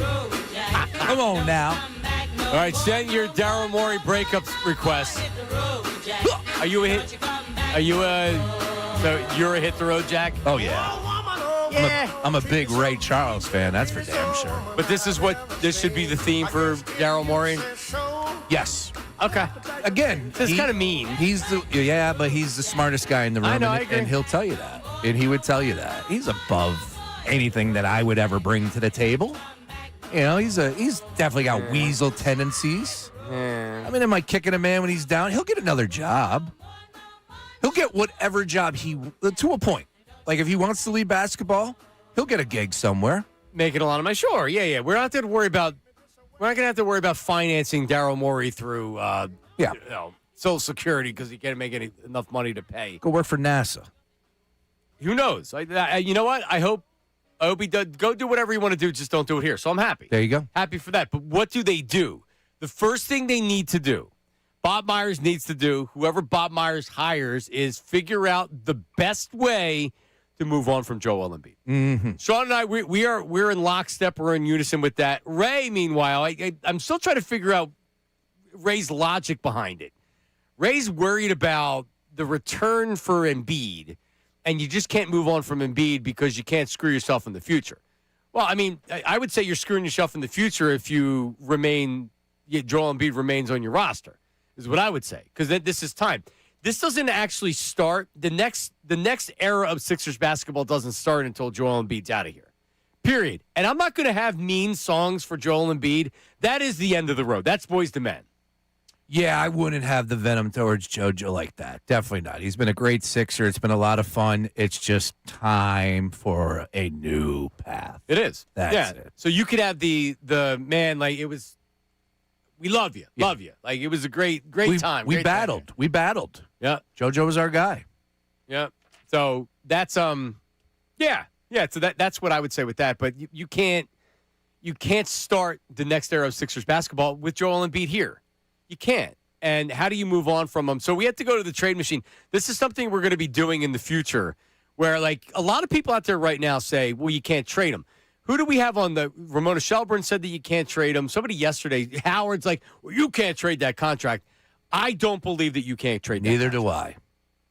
Totally disagree with it. Neither do I. There's a lot of people. I would imagine that if you were to poll people, it would probably be 70-30. 70% of the people would say you can't get rid of him because of the contract. You are not going to be able to move 192 and everything he brings to the table. What GM, what organization would be dumb to sign off on Joel Embiid? A dumb organization? I think there's some smart organizations that would roll the dice with JoJo. I really do believe that. Yeah, I don't. I'm not, but, like, it's a matter of, all right, do we want to suck with the team we have right now, or do we want to take a shot? And when you take a shot, like, don't think for a second these owners don't value ticket sales and buzz. Yes, and correct. being on national TV and being talked about on SportsCenter. And by the way, there's an upside when you have a player like Joel Embiid. That's why we've dealt with this for as many years. That's why a lot of people still want to keep him here in Philadelphia because of it. But $192.9 million over 3 years, and that the player option, which right now looks like it's a lock to be a player option of $67 million in 2028 and 2029. Yeah, like, I'm not telling you it's best case scenario to have a guy that's body's broken down to have to try to trade that contract. But if you're getting just a year of salary cap relief in return and then a couple of bodies, why not? And I know Jake Fisher at Bleacher Report had floated the name of Sabonis. Mm-hmm. I mean, sure. And he's had injury problems. Last year he played 19 games. He's under contract for 2 more years, so you get that 1 year of contract relief. So he hops on, and he's putting a name out there, and okay, it's just fetching a decent name in return. All right, it's a lot more than what I thought we'd get. All right, fire it up. We're going to bring on Sam Ostry of The Score. Ooh. Sam has a couple of trade scenarios to put into the trade machine. Sam, hello. What's going on, guys? Thanks for having me. You got it. All right, so just so everybody knows your position on Joel Embiid, you have been for at least a while now in favor of moving on from Joel Embiid, correct? Absolutely. And you kind of broke down the two schools of thought where I think everyone agrees you have to start the conversations of trading him, but there's us three, you two and myself, who believe that moving on from him at whatever cost is worth it. And then you have the Rays of the world who want a real return. So some of these trades Ray will not be happy with. I can promise you that. All right. Ray's never happy, including right now. Right. All right. So give us trade scenario number one. Trade scenario number one is we're sending him out west to the Golden State Warriors, and we're bringing back Tobias Harris over me. Yeah, we're bringing that guy, Jimmy Butler. Tobias Harris over me? And you can do a straight one-to-one swap because of the contracts. And Jimmy Butler, he's only under contract one more year. So he might not even play most of next season with an ACL injury. It's really just to clear your books for 2027, and you'll have a lot of cap space and assets to work around. It's just get Joel Embiid off the team and bring back Jimmy Butler for maybe half a season. So, I mean, we'll talk about the details, but one important thing to talk about with Bob Myers heading this right here is his relationships around the league and the relationship that he has with the Golden State Warriors. Now, Sam, I'll tell you, I don't think there's any shot that the Warriors would want Joel Embiid because that'd be a stupid move. But they also they've been desperately trying to keep the flame alive, to be like, no, we still can win a championship. We can still win a championship. I think they're finally at the point where they know they can't win a championship, but they're not ready to turn the page because they have the Draymonds. They brought back Steve Kerr, and they're going to just try to do this again next year. So they need to do something to save the last couple of years of Steph Curry's career. Might as well try to get a big fish, even if it's a risk. Yeah, Sean Got and me believing. Sean and I have battled about this. I mean, I think the Warriors are still a smart organization. It'd be stupid to get Joel Embiid. Nevertheless, it doesn't mean that they wouldn't do it, Sam. All it takes is one. All it takes is one team. Ray, Jimmy Butler for Joel Embiid. I don't hate it because you're off that contract after a year. You don't hate it? Yeah, he doesn't hate the. Well, Yeah. because Butler has the torn ACL, and you're not getting much from him next year. That's what I mean. Like, Okay. like if this is a 1 year reset where it's like, all right, yeah, you have 1 year of Jimmy Butler, and I have to deal with him being, out. Ooh, Is look there- at Sam coming in hot, already winning over Ray in one trade proposal. I'm just saying, is there a world where like, hey, it's good to have Jimmy Butler around a guy like VJ Edgecombe and like, I mean, hard-nosed guy. Like, I'm kind of. It wouldn't be bad. No, I would love to have Jimmy back here. You kidding me? Plus the coffee that we'd be able to get Well, that he'd be serving up down there. What I would say is, because, I mean, if they're looking to get off of Jimmy Butler, I don't know if they want Embiid. Hey, why not try to do a three-way trade, get Jimmy Butler back that way? All right. All right, Sam. People don't hate it. All right, number two. All right, and by the way, weigh in on the YouTube chat and on the text line of 610-632-0975. All right, trade scenario number two in the trade machine, Sam. All right, number two is we're sending Joel Embiid to the Bucks, but it's not for who you think it is. It's not for Giannis. It's for Miles Turner. You get a good center for the next few years, and Kyle Kuzma and Bobby Portis are coming back. Both are going to be on expiring deals next year, so you'll clear their cap room. Everyone thinks that the Bucks are going to completely tear this thing down, but they don't control their pick in the 2027 draft, so they can't. They might get a haul for Giannis and then also be like, let's risk this thing and kind of go all in for Joel Embiid for the next couple of years. I could see a Bucks scenario happening. So Jimmy Haslam, who's a terrible owner for the Browns, now is a majority owner in the Bucks. And he's come out recently, and he's now he's involved in day-to-day for the Bucks. He's come out recently and said, whatever we're doing with Giannis is going to happen sooner than later. He wants a resolution, which is actually probably smart because you want to move on from him. At least, hey, we're going to keep him. Hey, we're not. I mean, who knows? Jimmy Haslam may look at it and say, all right, we're trading Giannis, but we have Joel Embiid. And that's something pretty much. Because look, if they trade for Giannis, if they trade someone for Giannis and it's like a Tyler Hero or someone, they're kind of going to be competing. So might as well get Joel Embiid to add to that core. I think it's fair to ask it with the knee and with the body, and this is what a lot of people are saying, Sam, is with everything we know about Joel Embiid, how tradable is he? Now, you're coming up with the trade scenarios. Sean and I both think that there's teams that are going to have some interest. Again, it depends on what you're getting back. See, if you said to me I traded Joel Embiid, my reaction would be, great trade, what did you get? Just because you're trading him, right? So, like, to me, I don't even really care at this point what you get. But realistically, do you think there's going to be general managers, presidents, owners that are interested in trading for Joel Embiid? I think it's going to be more realistic than everyone's giving credit for. You guys just talked about it, how everyone's saying this just contract isn't movable. And there's one big reason why. It's because you can't tank next year. The lottery odds are completely being flattened. So if you have the 10th worst record in the NBA, you have a better chance of getting the number 1 overall pick than having the worst record. So these mediocre teams might be willing to take a chance on Joel Embiid, even with a ridiculous contract. And that's why I can see there being more of a market than people are giving it credit for. All right. Sam Ostry of The Score, scenario number 3. Last scenario number 3, and I think it's the most likely I could actually see this happening, is trading him to the Nets for Nick Claxton and Terrence Mann. Sixers get back a decent center in Nick Claxton there. And this is why I really see this happening for the Nets and why they would be interested. They can't be bad next year. They don't control their pick in the 2027 draft. So because they can't be bad, why not go all in? Well, not all in, but compete at least for a playoff spot. You have a ton of young players on cheap contracts. So you actually have the room to add Joel Embiid's mega deal. And you might as well be competitive because there's no reason to be bad. I could actually see the Nets being a team that is going to call the Sixers and try to get on Joel Embiid's contract. That's 3 teams. Well, I mean, I don't honestly. It's the Nets are very interesting. I have to think more about it because as you first said it, I'm like, why the hell would the Nets want them? And I'm like, all right, well, they are in Brooklyn.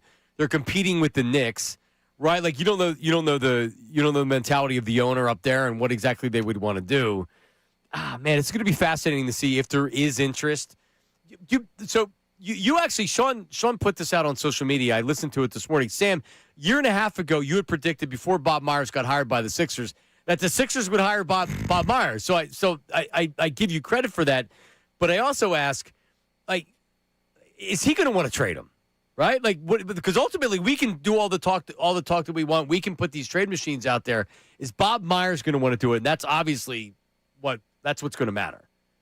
He's obviously been around the team for the last year. So I think he has a decent sense of what this culture is like and what they need to move past. And we're all in agreement, or at least most of us are in agreement, that they need to move past the Joel Embiid era and the culture that's been created by him in a lot of ways. So I do think Bob Myers will explore trade scenarios. I'm not necessarily think it's going to happen this summer, but over the next 2 years, I think it will happen. I don't see Joel Embiid finishing out this contract on the Sixers. Yeah, and that's where I think, if I'm a betting man, I just think it's going to be really tough to move JoJo this year. However, again, anything is possible because he has been around this team for the last year. So he knows what's happening, what's being said behind the scenes, and the culture is a big issue. And it wasn't important to Daryl Morey. He'll tell you that. It's important to Bob Myers. He'll tell you that. So, look, that's where the rubber meets the road. And I think JoJo's going to be probably on the outside looking in if they can get a team and get the value that they feel is worth it for him. Yep. But there's 3 teams right there. And I just want to point it out. It really seems easy, but all it takes is one team to sit there and say, you know what? I'm teased by Embiid. The thought of that big man running up and down our floor, our fan base going crazy. Yeah, I want that. And that's it. That's it. All it takes is one team. We've seen huge contracts be moved in this league. And people will tell you all the time, oh, it's too big to move. Someone always takes a chance. There's always desperate teams out there. You just have to find one. And I think the Sixers will sooner than later. All right, I got one real quick one for you. Sam says that Daryl Morey revolutionized the game of basketball. As a general manager with the Houston Rockets, becoming a GM in the NBA, revolutionized the game of the NBA. Now, Sam, on that list is a guy like Jordan. On that list is a guy like Steph Curry. Players. I mean, David Stern, you listed him. James Naismith, the guy who created the game, revolutionized the game. Sure. How the hell is Daryl Morey on that list? Come on, Grace, now. I don't know why you're giving me so much slack for this. He absolutely revolutionized the game. He was a big part of the three-point boom. The reason everybody complains about the NBA now and shooting so he ruined the NBA. He ruined the NBA. Yeah. If you want to call it that, sure, but he did something to the NBA. He changed it for sure. Okay. Fair enough. He did. He was a part of now a lot of, like you said, a lot of people would say that he maybe ruined the NBA. The corner three, I think, is what he's known for, correct? Yeah, no, but like him and James Harden. For people that say James Harden he's one of the best scorers, obviously, of this generation, without a doubt, doesn't mean that I think he's a great player. I mean, he's a great scorer. And, who knows? He might end up in the Eastern Conference Finals this year. We'll see what he does. But, Very well. I mean, I look at Harden a lot like I look at Daryl Morey. James Harden's been an MVP. Did he win an MVP, James Harden? Yeah. Yeah, he's been like, listen, his resume's there for sure. Now, maybe more than Daryl Morey, but Daryl Morey's been a big part of the NBA for a long time. Yeah, 17, 18. All right, Sam, great stuff, buddy. You the man, Sam. Appreciate it. Thanks for having me, guys. Appreciate it. There he is, Sam Ostry of The Score. Is that trade machine? I think it's greased up. I think it was worked. I think that thing's running pretty good. Listen, there's no shot in friggin' hell the Golden State Warriors want Joel Embiid. I disagree. Why? So you can continue not to win a championship? With the guys that aren't a part of the championship run? I could see Draymond Green and Joel Embiid on the same team? Oh, yeah, that'd be great. I could see it. Yeah, but why? You can say that, but why? I just think, you would be seduced, right? You add JoJo with Steph, and you got that type of talent on that starting five. Anything is possible with Steph Curry. I just got to surround him with the best players out there. I don't know if I would do it, John, if I'm the GM of the Golden State Warriors, but I could absolutely see the Golden State Warriors talking themselves into it. I could. Yeah, they're not winning a championship, and they know that. If Joel Embiid is healthy come playoff time, they absolutely could say what we've been saying for years. But it's not true. Steve Kerr is coming back. He is. For 2 years, knowing they're not going to win another championship. He is going to ride this core out, and then they're going to have to start over. To me, it looks like Golden State realizes we're not winning. We know it, but this is like Steve's going to come back, and we're going to ride this out. And that's what it's going to be. And Steph's going to retire as a Golden State Warrior. And we're ripping this back up. Steph's still got enough left, and we're going to try to win. That's over. They should have done that 3 years ago. They got rid of Clay. You tell Steph that? Aren't you telling him with what you're doing? Bro, listen, if you think that you can trade for Joel Embiid and win a championship, I got some other things to sell you, too. Believe me. I'm not buying it. I'm not buying it. I got a riding mower that I bought 2 years ago for $3,000. I'm going to sell for $3,500. How's it running? Does it sound better than our Dimitri tuned it up. Came right out to my house. Crank it up. By the way, Ray, I don't know if you saw my instant reaction video on Instagram. I was literally mowing the lawn when I felt that the phone was blowing up in my pocket. I'm like, something happened. What's going on? And then I pulled the phone out, and it's like, oh, they fired Daryl Morey. Yeah, John's got a yard. Yeah, Bill tweeted at us, look at the yard that John's got. John's got a I know nice the yard. neighborhood. I expected that type of yard. No, you don't. People don't have yards like this. I don't have the big house. Are you on a golf course? No. Are you near a golf course? Yeah. Who you by? I'm by there's more farms than golf courses. What golf course am I by? There's one on Black Rock Road, across from the whatever that is. Yeah, down the road from me. There's Yeah. Riverside that's right there, and then there's another one. Okay. I'm more by farms than Yeah, you're near a big farm. I like that. on both sides. No, but I got lucky. I have I don't have the big house, but I have the best yard, flat yard in the entire complex. Big swing set too. We got the price on that bad boy. You see the swing set? Oh yeah, it's a nice swing set. I mean, you got what I want, man. I'm surrounded. My neighbor is moving. My next door neighbor is moving. So you know what that means? We're rolling the dice, baby. We don't know what we're gonna have next to us. Could be good, could not. Yeah. Could be a family. It could be, It could be the best thing that ever happened to you. It could be me. Could be Ray. Because the people next to us moved, and then they sold the place to a kid who now rents it out. Now, the 4 people that live there are nice. They've been there for the last 2 years. Yeah, you don't want to rent all But that he stuff. rented it out. I'm like, you son of a gun. Yeah, he rented it out to, med students from Penn. Great people. But come on, man. Too much traffic. But it changed. But it also turns over every couple of years, and then you have a bunch of kids that are in their party, and then you're pissed. Yeah. Well, luckily for them, they're med students, and they don't party, so I don't hear a thing. If they did, they'd be hearing from me. All right. Well, there you go. I'm the probably loudest guy in the block. Yeah, people are worried about you, not you and your Embiid mural in the basement. I'm trying to sell it to Bernard. Let's go to By the way, where's positive, Sean? Well, Bernard? when you get swept, you got to show your face. You get swept, you can't poke your head out. Oh, you got to poke your head out. That's what I said. You got to poke your head out. He got lucky with the Celtics prediction. All right? You got to poke your head out. You got to make the case. Or you know what else you have to do? You have to say, you know what? The Sixers are screwed. I know his whole thing is everything's great and Embiid's great. The fact that he hasn't poked his head out yet shows you that he's got nothing to say. I agree. Tail between the legs. Malik's uptown. Malik, go ahead. What's up? Yeah, let me set the record straight for a lot of people who working with emotions and not logic. Yep. First of all, let me just say this first. The Sixers do have a better chance to win with Embiid. Well, what do you think happened in this playoffs? But you thought they wouldn't have beat Boston without him. Everybody, even Joe Mazzulla knew that. So real fast, now, Malik, hang on real fast before you go. I don't think there's many people out there that actually think the Sixers will be better without Embiid than with Embiid. They will be better with Embiid, but it's still not good enough.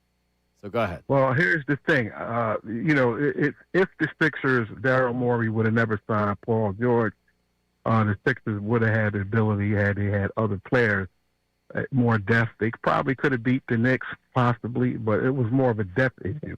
Mm-hmm. Now let's get to people what do Sixers fans want? Do they want to go back into purgatory? We are there. That's where we're at right now. Well, and you're going to stay there with Tyrese. Everyone talking about lead, Tyrese Maxey. He's 25. Hey, Malik, he's 25 years old. He's gotten better every single season. I don't care about him being 25. He's not good enough as a player. And let me give you some facts instead of emotions and all that, because everybody likes Tyrese Maxey. He's a likable kid, but he doesn't have the game. He's not a franchise player. Here's the fact. There is no guard. There's only 3 guards in NBA history who was the lead dog that was 6'4" and under, that led their team to a title. And Tyrese Maxey is not on neither one of them levels. Right. That's Steph Curry, that's Isaiah Thomas, and that's Dwayne Wade. So history proves that y'all lying. But hang on a second. So, but Malik, hang on. I'll just put you on hold. There's nobody on this show that's telling you Tyrese Maxey's leading the Sixers to a championship. Nobody at all. Nobody at all. I don't hear anybody calling in saying Tyrese Maxey's leading this team to a championship. I don't think anybody believes that. So, yeah, you're right. The Sixers have to do more than just get rid of Joel Embiid. But here's what they will do, and here's what they need to do. And it doesn't mean that it's going to happen.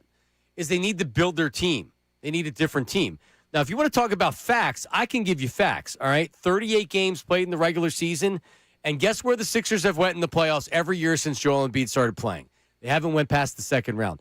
If you believe that keeping Joel Embiid is going to lead to even a finals appearance, then you know what? I guess you keep him. But I mean, at this point, I just don't know who would believe that. No. Like, what's the case for it? Even Ray's not trying to make the case for it. Ray's just saying you have to make sure you get something back for him. I'm not taking bad contracts in return. Right. The Butler one, albeit unlikely. Could I stomach a year where I'm just watching them win 35 games?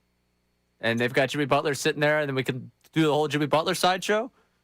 Sure, why not? Man, he talked about purgatory. I'll give Bill. I heard Bill Colarulo say it on the air. We're not in purgatory. We're in hell. This is hell. Wait, hang on. I just want to say this. Paul George, VJ, and Tyrese, they can't win 40 games next year? I'll take the over on that. Well, you think Paul George is going to be available? They're what, 19 and whatever? They could. Under 500 without Embiid this year? Also, and Edwards is 6'4". Just want to put that up. There's a world that Embiid, they don't trade Paul George and they keep him to team with Maxi and Edgecombe, and they have some success with it. Probably don't win a round. In the playoffs, they can make the playoffs. All right, coming up, News at Noon featuring David Letterman. Oh, I love it. The New York Football Giants and Paul Pierce. Can't wait for this. News at Noon with Ray coming up next. Don't go anywhere. Middays with Marks.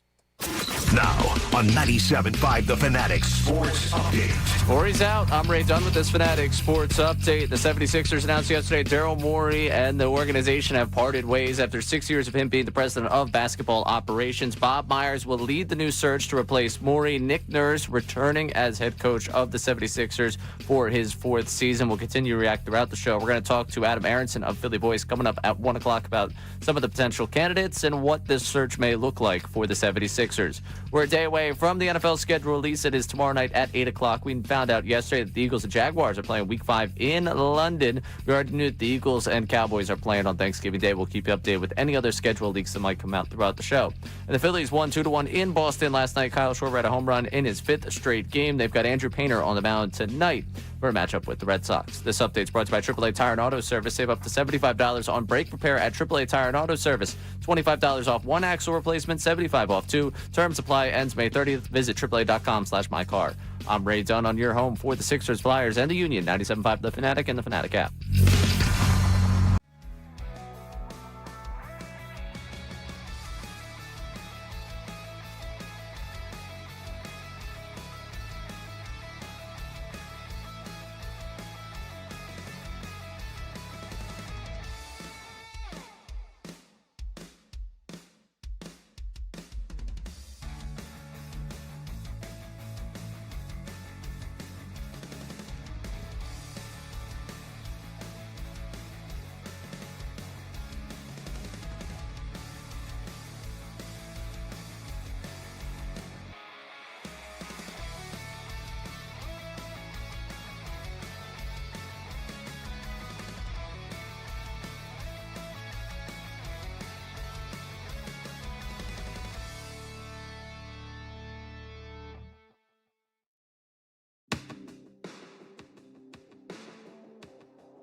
Not Ray's fault. A good one. I mean, Vito has a million things going on today, so I don't even want to bother him with it. We put in an engineering ticket. That means it'll be ready to go on Friday. But the Sixers and the Flyers both lost. What's Vito got to do? When I went in there, picture if you had 40 pieces of paper that were just unstacked and everything else. He had all of them in his hands, and he was just like looking at me. What can I help you with? Yeah, exactly. And I'm like, never mind. Get on your knees over here, all right? Because when I had a couple things to hit him with, but I wanted to make sure, like, Ray is going to be in San Diego. So I'm like, listen, we got to figure out who's going to fill in for Ray. And I wanted to give him my suggestion or whatever. And then, he had the whole mountain of papers on top of him. And I'm like, all right, I'm going to leave him alone with the – because then he comes in and he's crawling on the floor trying to fix the monitor. Butt cracks hanging out. No doubt about it. If they're going to build a statue of Vito after this place, it's definitely him on his hands and knees with the. Not like Tim Saunders. You're not talking about that. No. Vito actually. So that was. So are you going to fix it, Menark? Is that what you're coming in to do? Yeah. Someone needs to show me how to do it because the only thing I do is you got to crawl around. Yeah, that's what you need to do is crawl around. I don't know. I just want to be able to use the touchscreen for stuff. Honestly, how does it break? How does that happen? I'm just curious. So what did you do? Just mess with the thing in the back? Okay. Well, how? All right. Yeah, I don't. There you go. And now I'm out. And now Sean's out. Yep. There you go. The hamster took a break and is not running in the wheel. It's always something. 12 o'clock hour brought to you by Service First HVAC, offering 0% financing for 48 months. Rebates and tax credits up to $4,300 when purchasing a heating and cooling system. You can learn more at ServiceFirstHVAC.com. News at noon. News at noon with Ray Dunn. Stories that you don't need. News at noon with Ray Dunn. Yeah. It's better than listening to Creed. All right, we're going to start with David Letterman, which your reaction to reading him on the screen was exactly my reaction to putting him in the news at noon. Nothing against Letterman, just never expected that he find his way in here.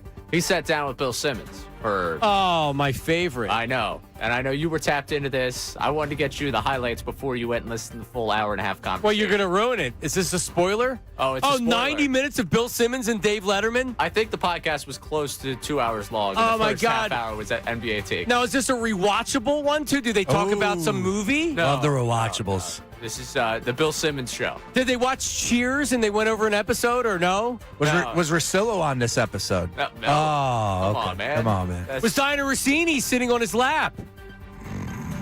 Letterman's. No? Okay. No. Letterman talking about a number of things, including the current state of television you would expect with Letterman, and the fact that he doesn't watch much television. There is one show that is appointment television for one David Letterman. I think I could give you a million guesses and you would never get to it. I rarely watch television anymore. And I don't know why. It wasn't a decision I made, but okay, today's the last day I'm watching TV. Do you want to know the show that I do watch? And I get a little edgy if I miss it or it's not preempted or something. Is it network or streaming? It's on ESPN. Oh, my goodness. Pardon the interruption. Oh, wow. Still. I love it. Yeah. Those are my guys. Pardon the interruption. Must-see TV for David Letterman. Those are my guys. That's a good answer. Yeah, man. I was scared. I thought he was going to say First Take. Like, so did I. No, Dave. Don't tell me that. Yeah, PTIs can't miss for me. I have it DVR'd. I know. You were upset that DVR they weren't in studio. PTI? I DVR PTI. I watch it. And Wilbon has completely lost his fastball. I just don't like it. But I still have to watch it. I love Kornheiser. Kornheiser is just a real dude. Just leave me alone. I don't want to be bothered. I want to live in my basement. But he loves sports, and he'll tell you that he falls asleep by 9 o'clock, so he doesn't watch the late night stuff. Right. But I just PTI. It's well organized. They deserve the respect of being one of the OGs in this type of programming. You know what I mean? Like, it's not hot take, but it was the first of its kind. Yep. And it's still around today. And I don't particularly like Wilbon. Yeah. For various reasons, but like. I respect him as an OG, man. No doubt about it. I do think that they need to probably say that, like, hey, man, it's been a great run. Let's tip the cap and sign off soon. I've said that a few times just because I've been watching these guys forever, and I know that, things aren't really hitting as they once were. Let's just put it that way. I'll say it. I listened to more than just this clip of the segment. So it went on Kornheiser and Simmons apparently going back and forth, where Kornheiser's apparently told him at least a dozen times that he feels like he needs to hang it up at some point and just won't hang it up. Yeah. Nice. So I think it's coming. I think they're signed through 2028. Yeah. I would imagine they're not getting to 2030. Yeah, unless they are. You never know. What's the answer for you? What's the one show that I watch right now? Oh, if you could only watch one show, what would it be? Oh. And this isn't like the Phillies or sports. Show. Family Feud? No. People's Court? No. Like I can only go off of what I DVR. No. Ray? Yeah, I don't know if I have one. Really? Like live, in terms of live consuming you can watch it on DVR. Sure. Like last night, for example, I watched some of the Deadliest Catch season premiere. Someone dies this year. Died. Yeah, that's right. Fell off the boat. Well, eventually it's going to happen. Well, no, it happened. It happens. It's one of the dangerous jobs in the world. It sure is. So that's in First 48 I never miss First 48. I love the First 48. Yeah, in terms of current running shows, I don't think there's a single one. You don't have an answer? PTI's mine. It would be PTI. Yeah, I mean, that might be it if I find myself at home. The issue is I never find myself at home at night. That's a good point. What sporting event do you watch? Like sitcoms. The only other one I have for you is so Seinfeld would be. Like Seinfeld. I on Jon Stewart, Monday nights, Daily Show. I DVR that. And that's it. That's the only thing I DVR. Those two. PTI and Monday night Daily Show. Yeah, I don't really do TV. I know. You're whatever's on the TV at the garage. Right. You and Connor can. Exactly. I was watching what they have on the other night that I was like, what are we watching here?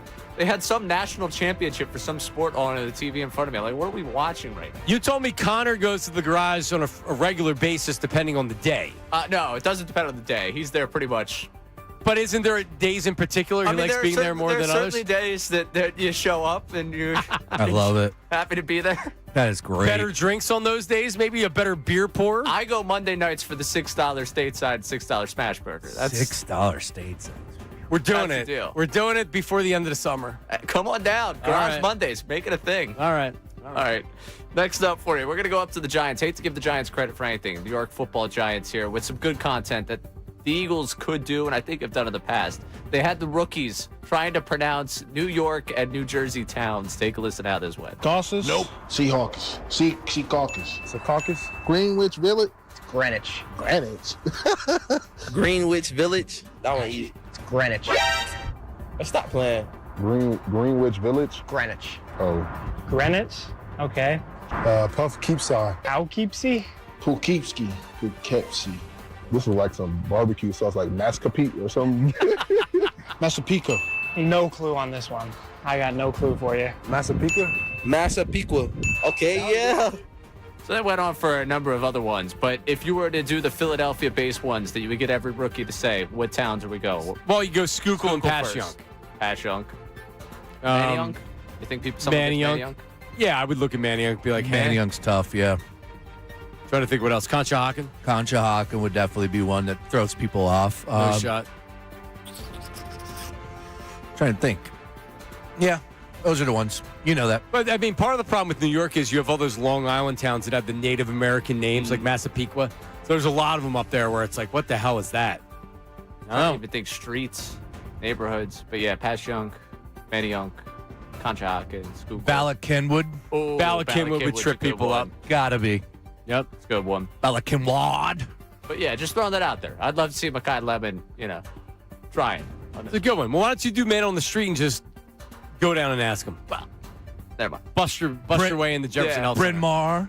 Bryn Mawr's a good one. Yep. Another good one. Yeah. All right, last one for you. Paul Pierce, enemy of my enemy is my friend. I think on this one, he was talking with Danny Green. I think he was doing some sort of live show. I can't keep track of who's on whose podcast, so I'm sorry if this is Danny Green's podcast or Paul Pierce's podcast. Everybody's talking together. But yeah, here's Paul Pierce talking about the Knicks' chances to win a championship. Stop jumping the gun. If they keep playing like that. The Knicks will never win a championship in my lifetime. Are you gonna So if they win, you gonna walk to New York? You got to be damn kidding. What, That's crazy. What do you think it would take for the Knicks to actually complete this run and actually end it with a championship and them riding down the parade on Broadway, man? What do you think would have to happen? Dinosaurs would have to come back to Earth. We're going to see Jesus walk down Crenshaw. Like, come on. The Knicks aren't winning nothing, bro. Stop it. He's right. Oh, man, and like you kept saying that, Knick fan, don't choke. Don't choke. Remember what happened the last time, last year? They choked. Man, they raised the banner. Yep. I'm secretly praying it happens again. The only issue is I don't know if it's going to happen. Knicks are good, man. Knicks are good, and the Cavs are okay. Detroit. I think Detroit gives them a better game. And it's really painful to say that because I think the Cavs might beat the Pistons here. Really do. But I think Detroit's a better matchup for the Knicks and would have a better shot at knocking them off. Oh, by the way, the home floor is in their favor, right? Is the Cavs who would have home? I don't think the Cavs would. Yeah, it would be the Knicks. No, yeah, the Knicks were 3. But so you got to factor that in. I just look at it this way: the Knicks celebrate like nobody else. So, of course, last year, that's what happened. That second round, they got out of it, going to ECF, and they fell flat on their face because they were raising the banner. Maybe they do that here with the 76ers, but the problem is, John, they have a full week off. That's it. They're sitting on their hands. Yep. Don't choke. No. Is Scott still there? Are our phones still working, or is that frozen right there? Looks like it's still there to me. Okay. Scott's been holding for a while. Scott and Souderton. Scott. What's up, guys? Scotty, what up, buddy? Nothing much. And I hate going back in time and discussing drafts. Like, I wasn't obviously pleased with Morey, but I think our issues started before him getting here, which I think was like 2020. That 2017 and 2018 draft, obviously we thought Fultz was the guy, and Tatum goes, I think, a pick or two after. It is what it is.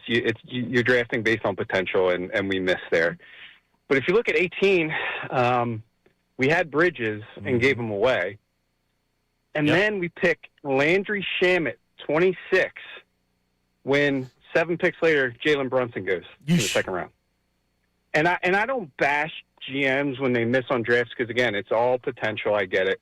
But these two guys were in your backyard winning national championships. Yeah. And it's like, now they're in front of us in the NBA. Yeah, Tatum's got a ring. I honestly thought Brunson was going to be a solid pro. I didn't see this, man. I don't know who saw him turning into a tier 1 star. That's what he is. He's one of the best players in the league. Agree. Man. Totally agree. But for a national player like he was in the city of Philadelphia, oh man, it just crushes you. And like, again, I hate, hindsight's 2020, but like, I think we really missed on those 2 draft years because now we look at what we're in front of us now. And of course it's the Knicks and the Celtics beating us.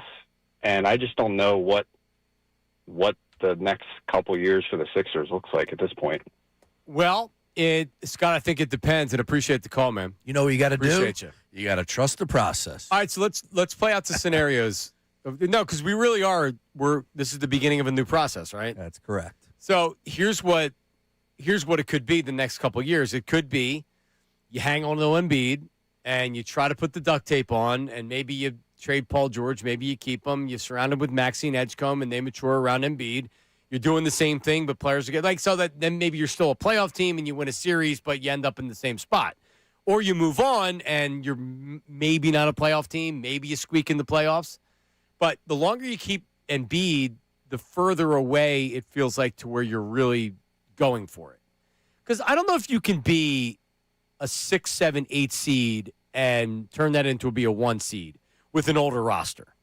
You can do that with a younger roster. Here's what I want. I want a young roster that grows, and as the next year happens and the next year happens, they get better, and then they advance. Like the Flyers right now. The Flyers made the playoffs, won a series, lost in the second round. Next year, they should be competitive in the second round and maybe even win the second round. That's what I want from the Sixers. I want that going forward. Yeah, I just want to see things move in the right direction and believe it, right? Like I haven't felt that way with Joel Embiid this year. It just felt like, I hate to say a house of cards, but it's almost like you just knew that it was not going to work out when it comes to depending on his health. And I bring it up again, John, and I know it's like a broken record for you because you're with me every day here, and Ray as well, but to our listeners, maybe not to tune in and out of the car, but just think about it. Think about the 76ers if they were able to beat the Knicks. Now you have an ECF, all right? Now you got to go best of 7 against Detroit or Cleveland, whoever it is. Good luck. Could beat them. Then you got another series. Like, in your wildest dreams, you think Joel Embiid would be healthy for every game that you would need to win a champ? No, of course not. So if he's not, and he just missed 4 out of the damn 11 games that we had, like, come on. What are we doing here? There's just too much money tied up into him, and for him to be that much of an important piece to the puzzle for this team to win a championship. That's what I'm about. I'm not about a second-round appearance. I'm not about beating the Boston Celtics, coming back 3-1. We contended. I'm not about that. I want to win a championship. Davis on a text line, voice memo, go. Steve Delivery Jar, why would anyone want this Sixers president job? It's a hopeless situation. Saddled with bad contracts, can't pick your own coach, you're saddled with Nurse. This is a hopeless situation. They are not going to get a good one. They're not. Okay. I mean, okay. No, yes and no. I hear you. You know why it's a desirable job? Because it's a job. And you're saddled with Nurse for how long? Yeah. This year? So, like 40 games? 30 games? I don't know. I think there's worse coaches to be saddled with, right? Guys won a championship. He's pretty good when he he had moments when he was really good as far as their defensive pressure and what they were going to do, and there's some of the adjustments too as well. But I can't get over the fact that they gave up 144. And I get it. What are you supposed to do? Flip a table and get these guys to buy in? I don't know, but he was the head damn coach, and you gave up 144. And oh, by the way, in game 1, you gave up 137. Ray was saying this to me before the show. How desirable is this job? I mean, here's why to me it's desirable. Like, if you're looking at a job, you're saying, like, okay, ownership matters. All right. Your direct boss matters. That's Bob Myers. That's a plus. That's a thumbs up. Right? And your roster. And are you being brought in to win in 3 years? Or are you saying, like, hey, we realize this is a difficult situation. This is a rebuild. Like, guys want time. Somebody that's going to take this job is going to say, all right, well, like, unless I totally screw this up, I'm going to get 5 years to try to turn this around. Oh, yeah. So you're not coming in like if you came in right now to try to win with Joel Embiid and the edict was, hey, we have this roster, you figure out a way to win, that's not desirable to me. Agreed. So I don't think you can do it. I think that goes hand in hand with the question. If Joel Embiid is back, and I hate to say it, I don't know if it's as desirable as I would make it out to be if he wasn't. No, I wouldn't. Let's just be honest about it. I would not, because everything that comes with JoJo right now, we're past the sniff and butt stage, John. We know what this is. Like, this isn't like, hey, maybe this would. No. JoJo's been here a long time. But I tell you what, it would fire me up to go to work to have Tyrese Maxey and VJ Edgecombe. Point blank in the story. Let's go to Ben and Cherry Hill. Benjamin, go ahead. Hello. How's it going today, guys? What's up, Ben? Well, thank God they made this move, but truly it happened 3 years too late. I mean, this guy Morey sold everyone on star hunting, and all we got out of it were washed veterans from the Rockets and just rosters with no depth. It's just every year was just another washed veteran sold to us. Like, Morey made some genius move, but he didn't. And it's a great day that he's gone. Yeah, I mean, when you look at it, it's what did you put in your tweet that you put out there? Thanks, Ben. You had said, all right, first thing done. Yeah. Step 1 done. Step 1 done. Morey up. Now what's step 2?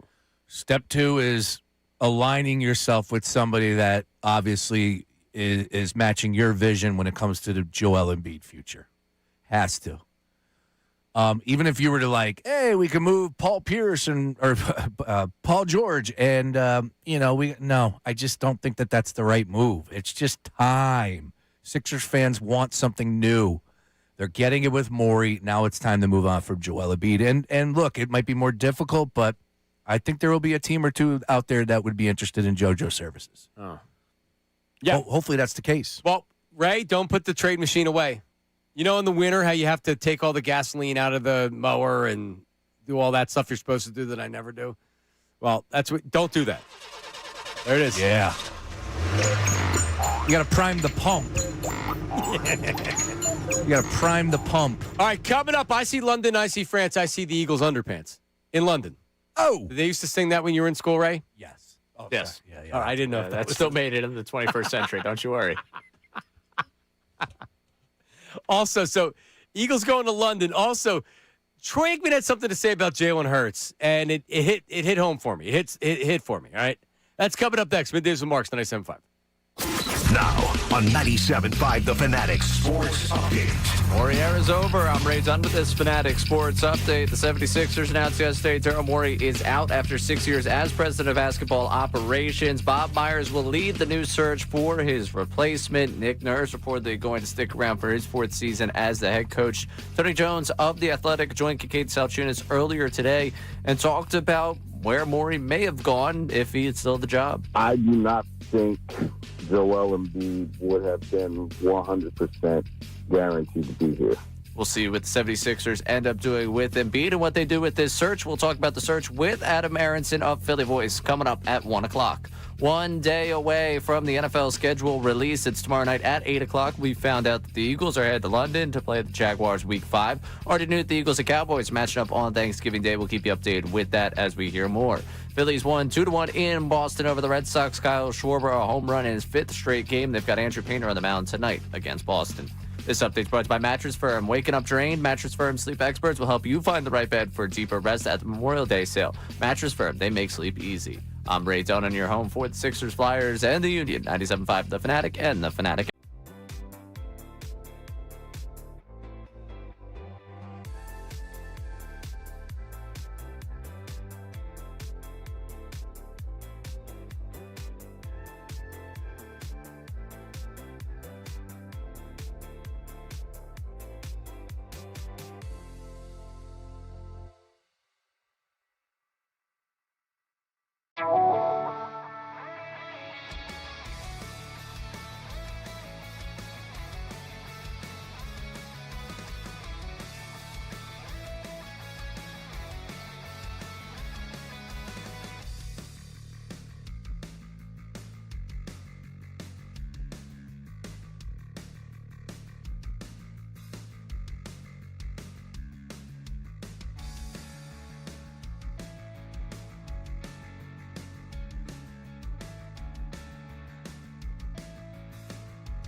All right, as the leaks are happening, it's Wednesday.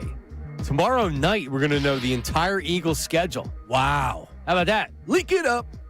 We only knew 2 games now. Is that correct, Ray? 2 games. No more since we went on the air. Because I know sometimes then you'll get the schedule leaks. You'll get more as you get going here. But we know that, what did we learn? That they're playing the Cowboys on Thanksgiving. That's right. And now we know that the Eagles are going to be against the Jaguars in London. Ooh, going back to London town. Get your Philly sports trip ready. Yeah, absolutely. Now, would you like to go see the Eagles in London? Not that, how many years ago? Only a couple years ago now. A couple years ago, yeah. Week 5, 9:30 a.m., which I love the early game. Love the early window. I would love to go to London, of course, to see the Eagles play. I think that'd be a great game. I would honestly say, watch out for the Jags, too. It's a good team. It's a good team. Good club. Yeah, it's a good game. And I've never been to London, never been across the pond. Would love it. Absolutely. I would love to go to London, just not to see the Eagles. Oh. No, I'm good. I just want to go to. There's certain cities I would like to go see the Eagles playing. Yeah. And London's not one of them. Eagles fans invading London, and like you look across the street and you have a bunch of Eagles fans that are like walking across the crosswalk. Hanging off Big Ben. Yeah, I don't need this. I'm insanely in on that. Yeah. You agree with me, Ray? No, I'm insanely in on that experience. I'm in too. I'm all for being the lunatics in some other country that's like, what happened? Who are these people in the green shirts? Right. Eating fish and chips. Yeah, no, I'm all in on that. We actually had a little bit of a text exchange in the bachelor party group chat of like, what if we reverse course? It's not going to happen. I think Arizona's still the plan. I want to take in Buckingham Palace with Philly sports guy, all decked out in paint. Why not? You think he'll be over there, Philly sports guy? Oh, well, if the Phillies, start making a run here, decisions will have to be made. Yeah, what is week 5? October 11th. Yeah, the Phillies could be in the process of losing a series at that point. Daniel Sure. Diaz, that's right around that time. That's right around that time. Yeah. Oh man! All right, so we have 2 games. I'm on record. I love the international games. Love them. Can't get enough. You know why? Why actually everybody does them now. But typically, if you're doing an international game, it means that you matter in the NFL. Sure. The Eagles matter. Oh, the Eagles definitely matter. Yeah. But I am not a fan of being home in the States and having a game kickoff at 9:30. I am not a 9:30. No? No. It messes with my flow. What flow's The that? flow is getting everything ready for the 1 o'clock kicks, right? Like I settle in at around 11:30. That's when the injury stuff starts to happen. Of course, you can start locking in your lineups, all that. And now you're telling me I have to actually pay attention to the 9:30 game? Oh, no. That's an tough. interesting point because when it's another game, you're not paying attention. Like you don't have to pay attention like you do to an Eagles game. Correct. You can watch some. You got to run out to the store, come back. That's a good point. Yeah, look, I fight. I scratch and claw to get my 1 to 4 window open.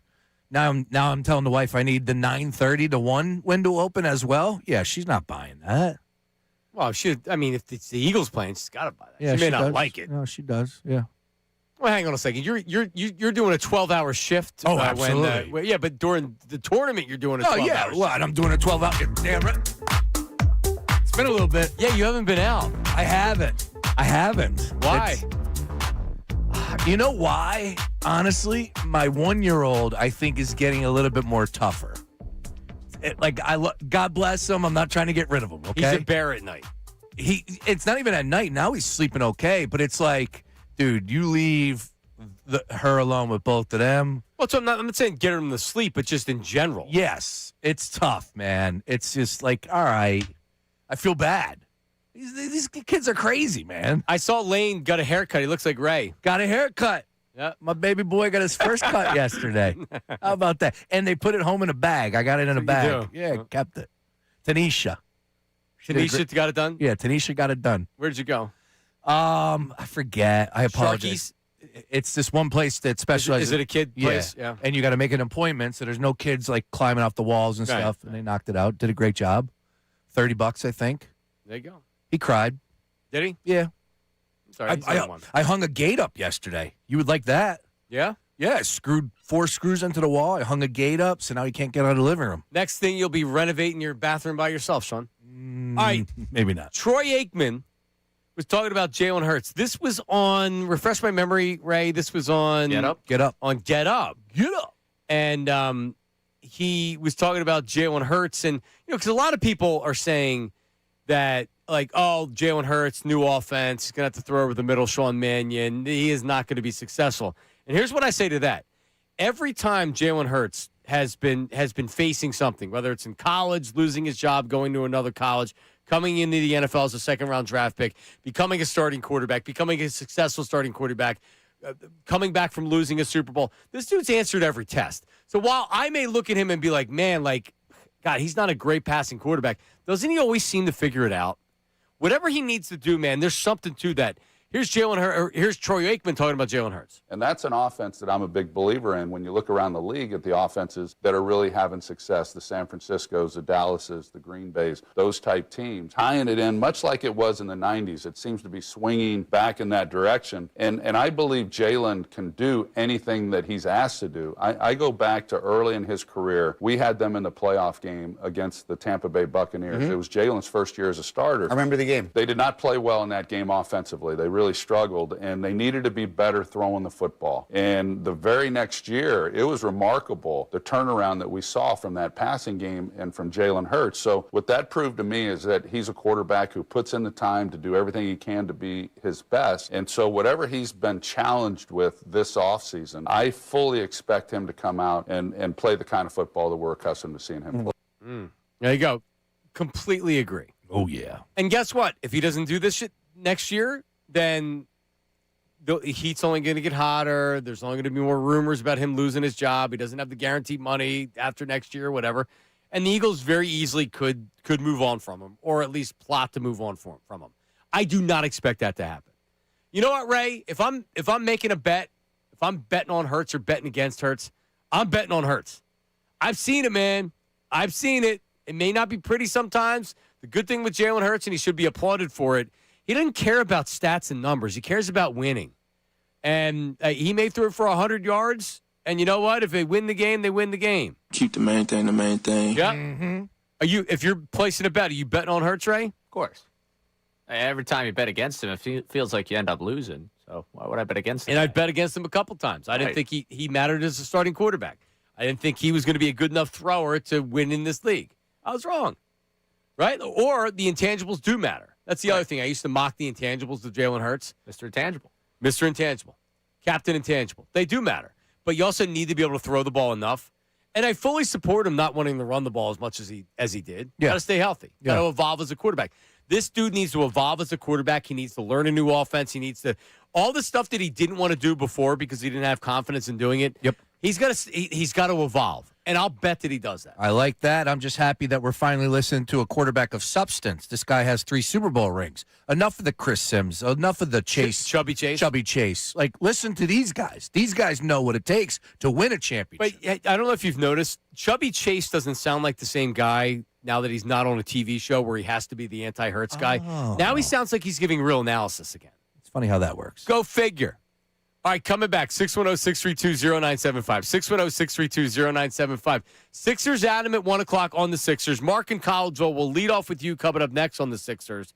Also, positive Sean Bernard has emerged. No. With a voice memo. Let's go. And at 1:30, we have a McDonald's giveaway. A big gift card. How about that? Middays with Marks, 97.5. The Phillies.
maybe bye, bye, bye, bye. That's the one I would do because that's kind of a get out of here.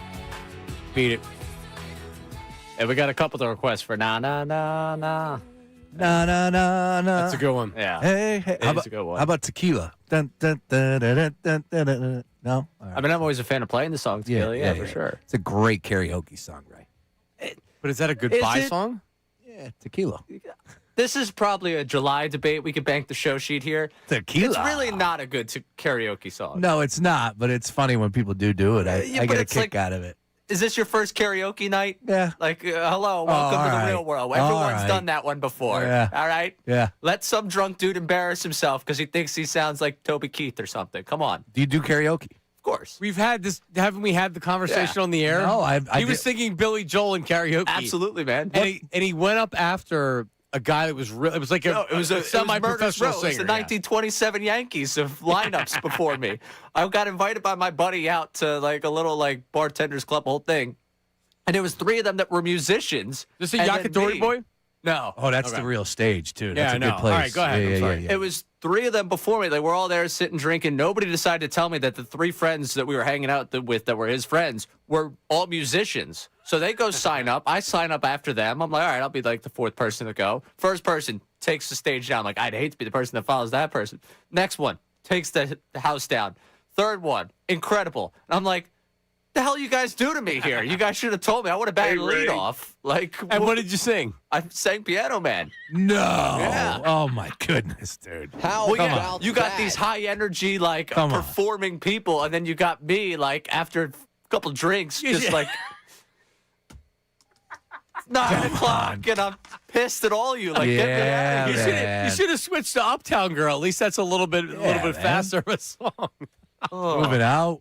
Imagine singing the song. It was We terrible. didn't. We grow some. Have some courage. We didn't start the fire. Let's go. Oh yeah. Who was it? Real estate? Somebody. I don't know. When we talked about it before, John Kincade has a tinfoil hat on about the lyrics of Oh yeah. Piano Man. Something like that. I'm sure that I could be a movie star if I could just get out of this Is there a video of that, place. Ray? Oh no, definitely not. I'm sure there's a video of me doing karaoke out there somewhere. Okay. And the waitress is practicing politics as the businessman slowly gets stoned. Ray's is probably worse than that. Yeah, probably. I used to sing at the bar. I used to get on top of the bar. I'd be out of my mind, the Manny on Singing what? singing Piano Man that Saturday night. God, what a poor choice to sing karaoke. Oh, Piano Man. I'd have the. What's no, your song again? It wasn't karaoke. I was just a maniac. It's Disco Inferno by 50 by Cent. the Tramps. Oh, No, by the Tramps. Burn, baby, burn. there you go. Disco Inferno. Satisfaction. Woo-hoo, came in a chain reaction. Oh. Look at here. I couldn't get enough. That's original. Yeah. No one sings that. Oh, I have it on my playlist. The Tramps. Yep. Disco With 2 Inferno. M's. Damn right. All right, Mark in Collegeville has something on the Sixers. Hi, Mark. Sean, Ray, how you guys doing? What's up, dude? Not much. Hey, Sean, I know you weren't on the air last week when I got to talk to you guys, but glad you guys are back on the air. 2 legends. Thank so you, Glad to talk to you guys. Very nice. First of all, before I get into my point of the Sixers, and I got an idea for Sean to take over Matt Cord's job possibly. I think it'd be a disservice if Sean does not go on the trip to London. He couldn't have a problem getting a beer at 7 a.m. in the airport, and then could be drinking in London at 7 a.m. the next day. I think it's a win-win for everybody. So Hell yeah. It certainly I think it he certainly needs to goes go. for what he wants to do. No, I agree with you. I think Sean will be there, actually. I think he needs to go. Yep. And then just a quick point. I don't know about in terms of the GM. I don't know. I couldn't give you a name, but I think we just need somebody that's not a yes man to Josh Harris.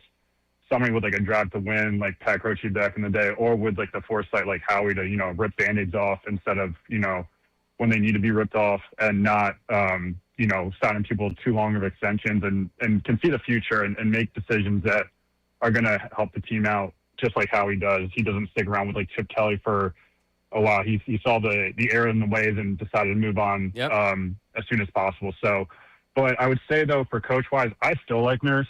I think for his schemes and the success that he's had with other teams outside the NBA with the Raptors, when you're given a Lamborghini with Hyundai parts, it's kind of hard to drive that car. So if you give Nurse, I think, a team that you can go night in, night out with and count it on, I still think he's a quality coach. Like, if you're telling me coaches that could come in with this team right now, I don't know how many people have had the success that he's had. I mean, we didn't have success this year compared to, what we thought we could have done, but at least to come back from 3-1 against Boston and the time that he was facing with his family, I think he did a fantastic job coaching. So I'd still like to stay with him, but just give him some more solid pieces and get some better free agents and there's some notable free agents this year. So you give him some standard pieces to actually go to battle with for, consistency. I think he's still a great coach. And then here's my idea for Sean real quick. I'm going to make Mark my agent. He's going to be my agent after this call. So we're going to need Ray's help, but this will help Ray too. So we're going to need Ray to get some recordings. Sean's going to have to go to his favorite gentleman establishment, start announcing some ladies to the stage, get that voice going. Ray can also get the recordings, and he obviously can't videotape, but he can get the recordings, and he can smoke his Cowboy Killers too in the establishment. Ray can smoke. So he can definitely smoke. That's a chimney smoker right there. Well, so I think we just need to get some samples and send to the Sixers and see where we go from there. Well, I mean, Mark, to your point, we start pushing because the season's officially over. They're going to need to hire. Are they having open tryouts? Do they already have somebody in mind? But Sean's got the juice to be the public address announcer of the 76ers. And now, right? And I would honor Matt Cord in every which way possible. They know I'm interested. They listen. They listen. They know. We actually did a tryout. Remember on the air the one day you did the line. Yeah, I dabbled there, and if we could do it again, I would do much better. I would put a little flair on it, add a little music underneath it. Sounds Sure. good. Yeah. All right, Sounds like a segment. We need Sean Bernard. Sixers Adams going to join us coming up next segment. Sean Bernard emerges from the dark. Here he is. What's going on, fellas? It's Sean Bernard over Manioc checking in from Crossing Broad and DraftKings Network, and there ain't no duck and smoke over here. I do not want to hear that, but I will not apologize for being correct about the Celtics series, and I thought the point was made very clear by the fan base that the chant was, we want Boston. We got Boston. They beat them in the 7 as the clear better basketball team there. Would have cleaned it up in 5 if it weren't for Joel Embiid's status right there. I will not apologize for being right about that. Now, to the Daryl Morey conversation here, obviously this had to happen, and I know you guys have really harped on these star contracts that he handed out, and he does have to wear the responsibility for that. But the failure of Daryl Morey's tenure in Philadelphia was the fatal flaw that if you're not a top 100 player in the league, you basically do not matter to Daryl Morey. It was his failure to find the proper role players, the supporting cast, that is really the issue for why this team hung itself right there. So that is what I think the legacy should be for Morey, even though the stars will be attached to that. And as far as the breakup song, I'm going End of the Road by Boyz II Men. Yeah, we've heard that one. That's for sure. I'll just say this. No, it's not about a deeper bench, guys. It's not. You're kidding yourself. It's not about a deeper bench. They weren't better than Karl Anthony Towns and Brunson and the rest of the starting 5. Joel Embiid and Tyrese Maxey are not better than Jalen Brunson and Karl Anthony Towns. Start and end there. Oh, people will not want to admit that. Wait, it's fairly obvious to me, Sean. Okay, then. I was going to say, Embiid was hurt. It wasn't his fault. No, but you know what? It does matter with the bench, but it doesn't matter because their stars beat up on our stars significantly. Give us a better bench. What, we make it a 5-game series instead of 4? Cool. Maybe. Thank you. All right, Sixers Adam Aronson covers the Philadelphia 76ers for Philly Voice. Who could the Sixers be possibly looking at to hire as president of basketball operations? And should it matter? Isn't Bob Myers going to be that guy? We'll talk to Adam about the inner workings of everything. That's coming up next. Middays with Marks, 97.5 The Fanatic. Now on 97.5 The Fanatic Sports Update. Morey out. I'm Ray Dunn with this Fanatic Sports Update that's brought to you by Morgenstern Medical. Losing your hair and wish you could do something about it? Call the trusted team at Morgenstern Medical because where you go matters. Call 610-830-HAIR. The Sixers announced that Daryl Morey is out after 6 seasons as the president of basketball operations. Bob Myers will lead the new search for Morey's replacement. It's been reported that Nick Nurse will return as head coach of the 76ers. We're going to talk to Adam Aronson of Philly Voice coming up in the next segment about potential candidates and that search process for the Sixers. We are 1 day away from the NFL schedule being released. The Eagles-Jags Week 5 in London was released earlier today to the public. We already knew about the Eagles and Cowboys on Thanksgiving Day. We'll let you know if there's any more schedule leaks to come out throughout the show and throughout the day today here on The Fanatic. The Phillies last night got a win in Boston. Kyle Schwarber stayed red hot. 5th straight game with a homer. Tonight, it's Andrew Painter on the mound against the Red Sox. This update is also brought to you by AAA Tire and Auto Service. Save up to $75 on brake repair at AAA Tire and Auto Service. $25 off one axle replacement, $75 off two. Terms apply. Ends May 30th. Visit AAA.com/mycar. I'm Ray Dunn in your home for the Sixers, Flyers, and the Union. 97.5 The Fanatic and the Fanatic app.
We're back middays with Marks. The 1 o'clock hour of the program will be brought to you by Morgenstern Hair Restorations.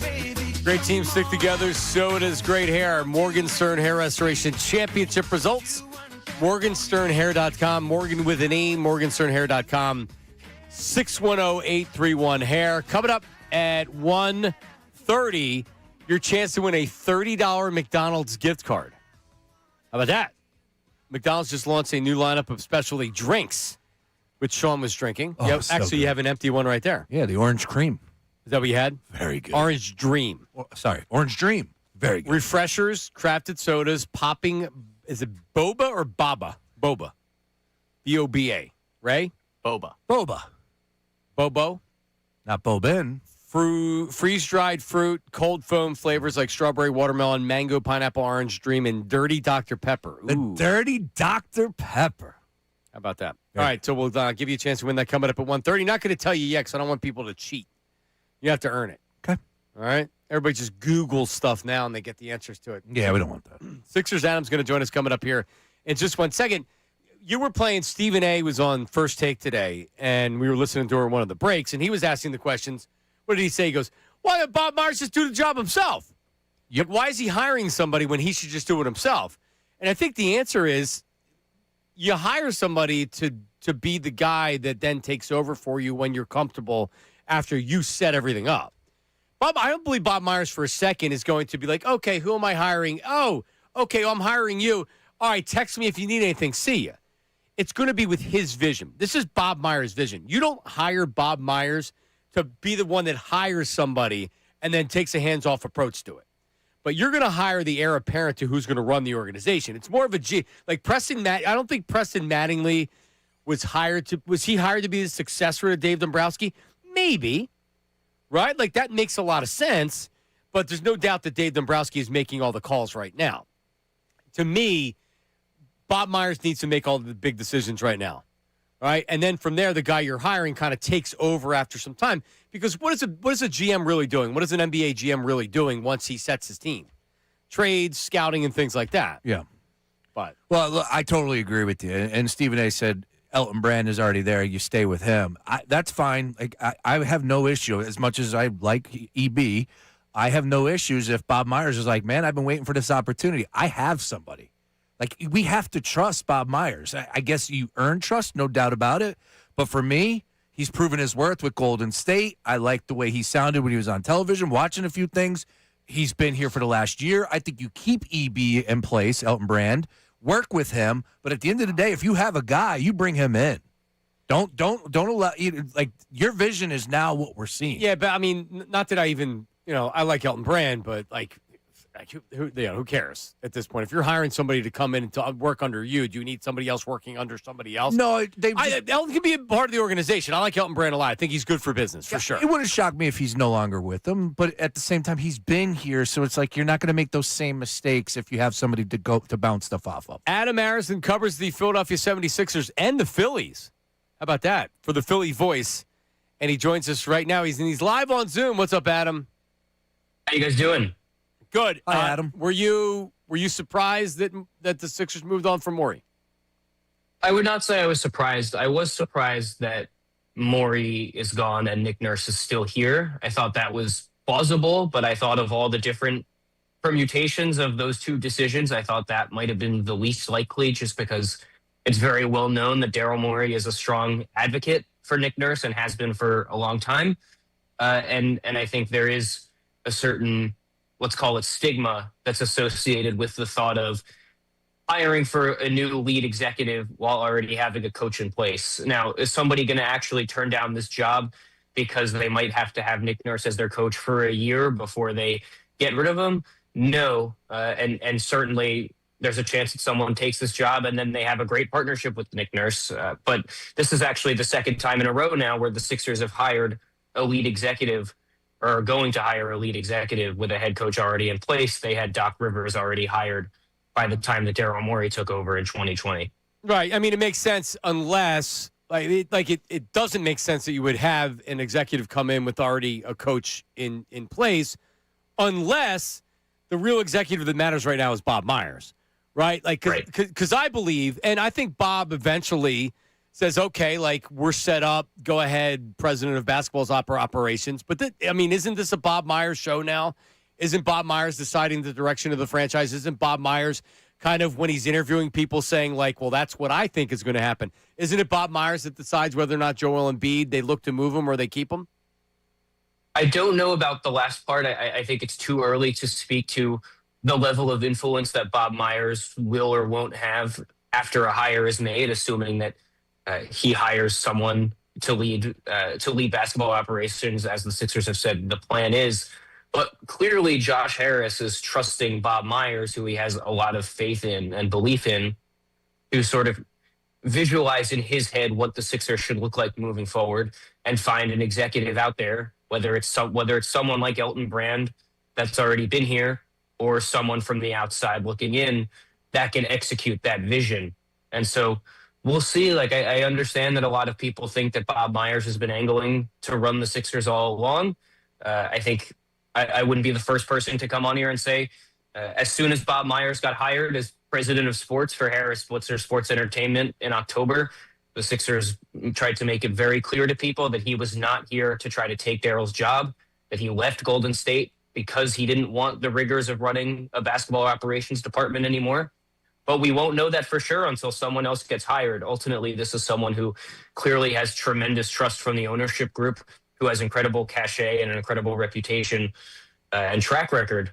And so I remain of the belief that Bob Myers is going to hire someone into this job and then continue in his role, sort of overseeing a bunch of different things that are going on within Harris Blitzer, including the Sixers. But we will see. I would not pretend to not understand why people are going to speculate until we see otherwise, that he might take over the team himself. It's not what I expect, but I understand the speculation. Yeah. So with that being said, do you have any names of people that would be considered candidates, hot candidates that could take over the job? Are there any early names that we should be looking at and kind of studying that could be the hire for the Sixers? Yeah, it's a good question. And this stuff, I think it's true in all sports to some degree, but especially in basketball, there's a lot of guesswork involved with front office vacancies because you never know which owner met which executive at a league meeting 3 years ago and came away thinking the guy was really sharp. You never know exactly how these things work, what Bob Myers is looking for. Bob Myers and Josh Harris are going to talk tomorrow at 4:00, and hopefully we'll have a better idea of what they're looking for. Really, the best thing you can do is look at other recent vacancies and think about which guys were up for those, which people were up for, the Chicago Bulls vacancy, for example, which went to Bryson Graham. A few of the names that did not get that, Matt Lloyd, who's the general manager of the Timberwolves. He worked his way up from a communications job with the Bulls into being a GM for the Timberwolves. He's thought of as one of the highest ranking executives that is not a number one in the NBA that might get a lead shot caller job soon. An interesting one to me is a guy named Vince Rosman, who worked for the Sixers for almost 2 decades, maybe 15 years or so, starting in 2006. He ended up in charge of sort of their scouting and player development program during a really strong period for the organization on both of those fronts. He left for Oklahoma City and has been running their draft process for the last few years. That has obviously gone very well. He's someone that Daryl Morey, Sam Hinkie have both spoken very highly of in the past. And then you get into, someone more experienced like a Dennis Lindsey, who ran the Jazz for 10 years. He's now a higher up in Detroit. There are a lot of interesting names that you can come up with. And there are even a couple agents out there that have flirted with the idea of sort of switching to the other side of the negotiation table. Could that be, that's how Bob Myers got his start. Remember, Bob Myers was an agent when Golden State hired him. Could he be more prone to hiring someone like that? I think that's a potentially interesting thought here. So it's too early to say definitively, in part because we still don't have much of a public statement as far as what the Sixers are actually looking for in their new lead executive. But I think you can look at some of the recent rumor mills surrounding Chicago, a job that opened up last year in Atlanta, which Elton Brand actually withdrew from the running from, and at least come to some conclusions about names that might be involved. Sixers Adam joining us here, Middays and Marks, and he's got a great article. Obviously, just named a bunch of names there on the Philly Voice. Go ahead and give it a read, and you will learn a little bit more about Mr. Rosman. That was that was originally my question. So since you just answered that, Adam, let's go ahead and proceed to the next box that needs to be checked. I'll just ask you this. What will be said tomorrow about Joel Embiid's future with this team? How do you think Bob Myers is going to handle that question? And whether or not, who cares about Josh Harris, right? But Bob Myers, how does he answer the future of Joel Embiid, in your opinion? Well, I think he'll talk about the dominant levels that Embiid can reach, and he'll talk about Embiid as a cornerstone of this franchise and someone the Sixers have been trying to build around and will continue to try to build around. And I think part of the thinking there is, and I can see your reaction to me saying that, but I think part of the explanation for that is I don't think the Sixers have much of a choice. It is easy to say they should wash their hands of this. I'm tired of showing up to the arena not knowing if he's going to play or not. It's not worth the hassle. He's not good enough anymore to make it worth all of the unknowns that come with it. That is all completely fair, but you have to find somebody to trade for him. And his 3-year Supermax extension that everybody has been dreading for 2 years is now kicking in. And it's 3 years, and it's, I think, somewhere in the range of $190 million over that time. I say best of luck finding a team that is interested in paying him that much money over that period of time. And so if you're Bob Myers, Bob Myers has been around the block, and he understands that a contract like that is probably not one that you're going to get off your books. It's probably not something that you can salary dump. And so his next best option is to frame this as, we're building around Embiid. He remains the cornerstone. Look at what he did in those 3 games against Boston to make the 3-1 comeback. He was the best player on the floor. He completely flipped the series. And those things are true. And Embiid can reach still an incredible level of performance, particularly given how many health issues he's had over the last few years in particular, let alone his whole career. And so I think it will be framed that way. I would not expect Bob Myers to say anything that sort of implies that they're going to be looking to move on and wash their hands of this because, frankly, I think he knows that that's not really an option. So you think a strong backing of Joel Embiid? Because what I would say is that acknowledging that he's a great player, but also saying, like, hey, listen, we're always going to look to improve the team, and that's for everybody. That's not just Joel Embiid. Because if you're like, it's really like, what do you believe? Because honestly, like maybe I'm naive. Adam, I look at a team like, I don't know, the Sacramento Kings who suck and they have no future. The Memphis Grizzlies who sucks and they have no future, right? Like you have these bottom-feeding teams that aren't they better off with even having a Joel Embiid because at least it gives excitement to the fan base? Ultimately, you may be right, and maybe Bob Myers would have a better idea than me as far as if there's going to be interest around the league. But, like, I guess what I'm wondering is, does Bob Myers really believe that the right move is to go forward with Joel Embiid? Or is it the circumstance of you're just not going to be able to get rid of him, so why not give support to him? Let me ask you, what would you do? If there's a deal out there to be made for Joel Embiid, would you trade him? If there was a deal to be made that benefits them, absolutely. I just don't believe that a deal exists. I would just be floored by it, and maybe I'm wrong, but I do a lot of reading and studying about the NBA salary cap, particularly the new cap that has really transformed the way team building works over the last few years. It's like almost impossible to win anything of consequence with an onerous contract that is really, really large on your cap sheet. I mean, even look at the last few years of the Tobias Harris contract, and he was a fine player. It was not something that was, that looked like it should be completely destructive, but it really was in a lot of ways. I just can't see someone taking on a contract of this magnitude. Embiid was the second highest paid player in the NBA this year. That price tag is going up next year, and then I believe 8% raises in each of the next 2. Like this is an enormous contract. And again, I just think it's much easier said than done. And I don't think that Bob Myers is looking at this like, man, if we could just get this right around Embiid, that would be our best course of action. I think he would probably say realistically that's the best course of action that is actually available to them because there's just not much optionality in terms of trading him. You would have to be trading him, in my opinion, to a team that is acknowledging by making the trade, we're not going to seriously compete for 3 years. And I'm not sure that there's a team in the NBA that's willing to do that right now.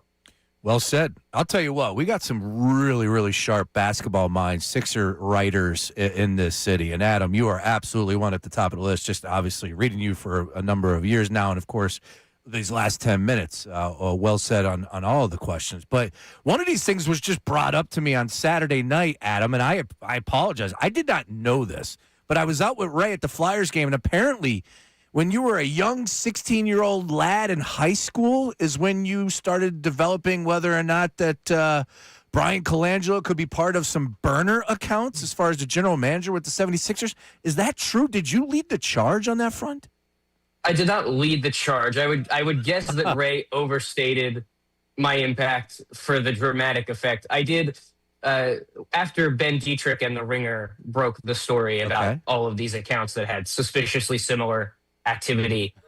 What I did was I went and used Twitter's like reset password feature on each of the accounts where it says to like, confirm it. If you want us to send the password to this phone number, click this button.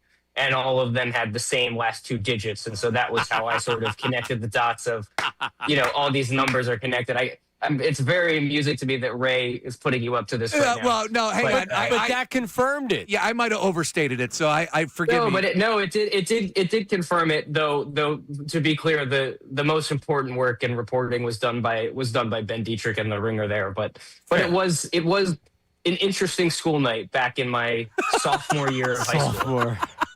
By the way, Adam, I confirmed. I'm not going to say the person in the media. I suspected this account was somebody that was a burner in the media. I confirmed it doing the same way you did with those burner accounts. Wow. I won't There say you the go. person's name, but it was obviously a flaw in the. I don't know if they've switched it in Twitter. Certainly, when I created my burner accounts, I didn't put any of my regular You had a email burner addresses. account? I got 10 of them. I harass everybody with them. Adam, I go after Adam on Twitter. Wait, He has you no really idea. do? You have a No. okay, Dude, all right. I don't Like, even what? go on my Twitter I was gonna account. say what? Yeah, okay, all right. My Twitter account. Nice work, Adam. Very, very small. I mean, think about that. Think of, like, Adam, in all seriousness, think about what 76ers fans have been through.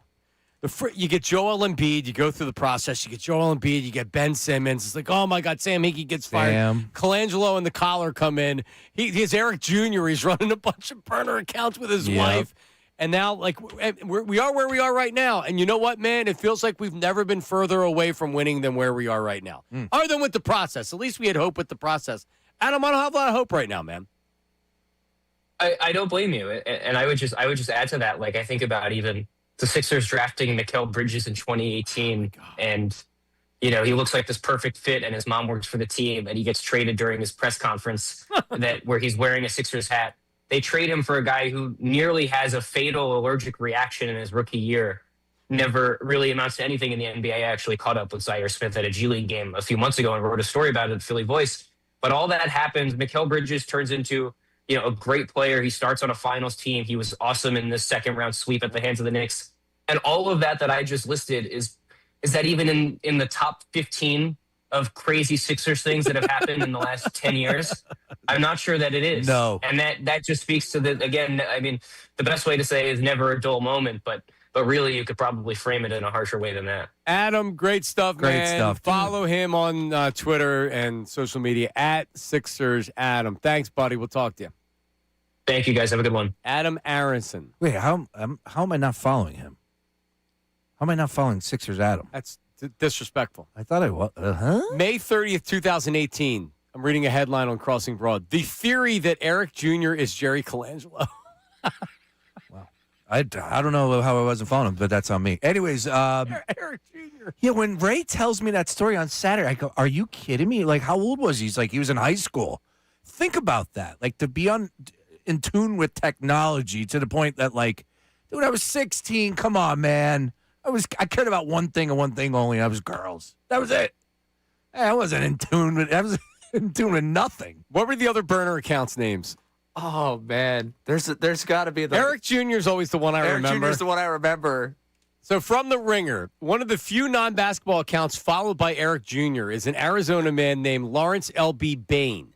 Bain's Twitter bio lists his location as Paradise Valley, a small town in Maricopa County, Arizona, that's 5 miles from the addresses of a financial company where Jerry Colangelo is a partner. Phila 1, 2, 3, 4, 5, 6, 7. Honest Abe. I don't remember. Honest 3. Yeah, what all the names are the numbers there? When he ripping Simmons in Embiid, or is he ripping Embiid? Still balling. Still balling. Honest Abe. Yeah. Because he was a Simmons guy, not an Embiid guy, because he didn't draft Embiid. So he would rip Embiid. What a freak. What an absolute freak. And it cost him his career. Sure. Rightfully so. And what a freak. Eric Jr. I'm trying to take it back to those days. What was the year? 18. 18. May of 2018. It was right before the big offseason. LeBron was going to be a free agent. I'm reading May 30th here. So it was right around now, 8 years ago. We're coming up on the we should do a show, like a little segment, bring Adam back on, and Ben Dietrich, too. I remember it going down and being like, is this really happening? Is the general manager of the 76ers really have a bunch of burner accounts where he's ripping his own players? Dude, I have zero interest in ever doing anything other than running my own account. Like, the fact that people have time to run burners, that's crazy to me. I get it. There's 1,000,001 out there. That's fine. But then to have Brian bleeping Colangelo running multiple burners, like, what are we doing? What a thin-skinned weasel. What are we doing? The caller, find a new slant? You think Morey has how many? All right, rephrase. How many burner accounts do you think Morey has? 3. For sure. Enough about the callers. Find a new slant. Because I think he's smart enough to try and divvy up the protection of himself. Like, I'm sure one does kind of like pro Sixers stuff, one does like more pro Morey stuff, and one does like the just bashing of everyone. But is it worthwhile though these days? Like back in 2018, Twitter was at like the all-time high. right? Kevin Durant has a new burner account. Yeah, Blue Sky burner. but he's a maniac. So is Morey. Yeah. I don't know. Like, I just don't know if it's worth your while. The juice is worth not. it, you know. Yeah. It's not. Not now, not in 26, no. No. But in 18, yes. At this point, anyone that's apologizing for someone that's not in like public celebration is accused of being a burner. Yeah, Josh Harris, I swear it was on my timeline this morning. No, I'm telling you, it was him. No, but honestly, like, if you need to run a burner account to defend yourself or to fight with people that are saying bad things about you, like, really? Like, you know you're going to get that online. If that's what you're looking, you're going to find it if you go on Twitter. So, like, but that's, like, I guess these guys actually get off on it. And I'm not saying more. I don't know. I don't have any facts that Daryl Morey has a burner account at all. You think Colangelo got off on it? I think I mean, I don't know if he liked it, but he certainly wanted to defend himself. Right. He couldn't help himself. I mean, every once in a while, I type up a tweet in response to someone online. I'm like, you know what? I'm going to put that down. If I had another account to go after them, Oh, great. But, gotcha. You know, Yeah, that makes sense. What would the name of Ray's burner account be on Twitter? Bearded boy. that'd be too obvious. That would, when I come in with a shaved face, you know that I made the burner account. Cougars like me. Oh, no, it would be something innocuous because that's Ray. I don't know. Something from his childhood. Right? Yeah. P by P, play by play, P by P, PXP. No, but Ray's very intelligent. He has a high IQ. He wouldn't put something that would be that easy to track. Yep, and exactly why I would not have a burner because I would get you would caught. track. You'd be like, that's Sean. You'd be like, you're an idiot. Like Jordan, what year were you born? 81. Jordan 81. SB Jordan 81. SB. All right. They'll never know. It would be his AOL screen name, but he would change a couple digits. Jalen guy Great. 2026. Yep, exactly. Perfect. Oh, I'm an idiot. All right, coming back. Lenny, I wanted to get to you, man, but we have a McDonald's gift card to give away. All right, so we'll do this. I want to talk to Lenny. We have a $30 McDonald's gift card to give away, and we're going to do it with some Phillies stuff because the Phillies won last night in Boston, all right? That's coming up next. Middays with Marks, 97.5. Now on 97.5 The Fanatic Sports Update. Daryl Morey is out. I'm done with this Fanatic Sports Update, and I'm too busy thinking about Sean Brace's burner. The Sixers announced yesterday that Daryl Morey out after 6 years as the president of basketball operations. Bob Myers is going to lead the new search for a new president of basketball operations. It's been reported that Nick Nurse will return for his fourth season as head coach of the 76ers. Tomorrow is the NFL schedule release. We will get it Thursday night, 8 o'clock. We already know 2 Eagles games. We found out today, Eagles-Jags, Week 5 in London. Eagles-Cowboys will be Thanksgiving Day. Those are your 2 games on the schedule so far. We do not know about any Eagles home games. Keep you updated with that throughout the day. Phillies won 2-1 in Boston last night. Kyle Schwarber homered his 5th straight game. Tonight, it's Andrew Painter on the mound for the Phils against the Red Sox. This update is brought to you by Mothers Against Drunk Driving. For victims of drunk and drug driving, your grief is unique, but you're not alone. You always have a place at MAD. Call 24-hour victim helpline 877-MAD-HELP. Visit MAD.org. I'm Ray Dunn, your home for the Sixers, Flyers, and the Union. 97.5 The Fanatic and the Fanatic app.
Brought in a bunch of food, and it's delicious. Whoa. Thank you. Yeah, what a day today here at the Fanatic. Shout out to Robert for making that happen here at the Fanatic. But Nifty 50s. Delicious. Milkshakes, burgers, onion rings, John, hot dogs. But better yet, we have a $30 McDonald's gift card right now. And we're going to line people up. I'm going to get Lenny real fast. So last night, Kyle Schwarber hit a home run. He tied Dick Allen on the all-time Phillies home run list with 10. He's 10th all time. Isn't that crazy? Whoa.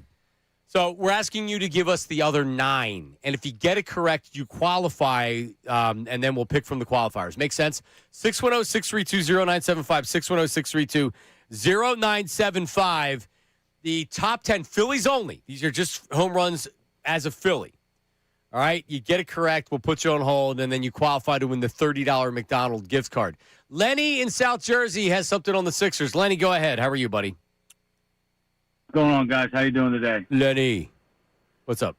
So I wanted to chime in a little more because I'm getting really irritated about some of the phone calls that you guys are getting about how we would be in, like, purgatory and even, I forget who said it, said, like, are you going to be happy with 30 wins if Embiid's not here?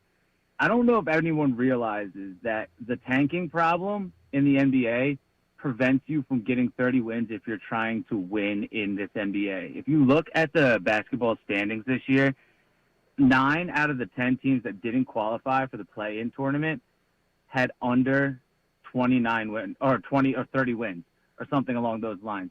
So if you're actually trying to play, you're going to get in the play-in tournament. It isn't exactly where we were this season. Exactly. Lenny, I'm right there with you. And I would even take it a step further, and I would say that Tyrese Maxey, VJ Edgecombe, and Paul George, and then the new blood that you bring in, would win more than 30. And like you said, as far as getting into play-in, exactly where they were this year, I'm not going to go too crazy here, but yeah, what Ray said, 30 wins, you'd be happy with 30 wins. I'll take the over on 30. But there's no perceived 35. You don't. But you don't. You also don't have the perceived upside of having Joel Embiid, which isn't real.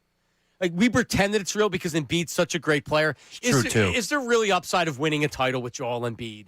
Wait, what? Is there really the upside of winning a title by keeping Joel Embiid? Because that's what people always say is like, got you. Yes, but with Embiid, it could happen. No, it can't. Correct. Like that's over with. The ship has sailed.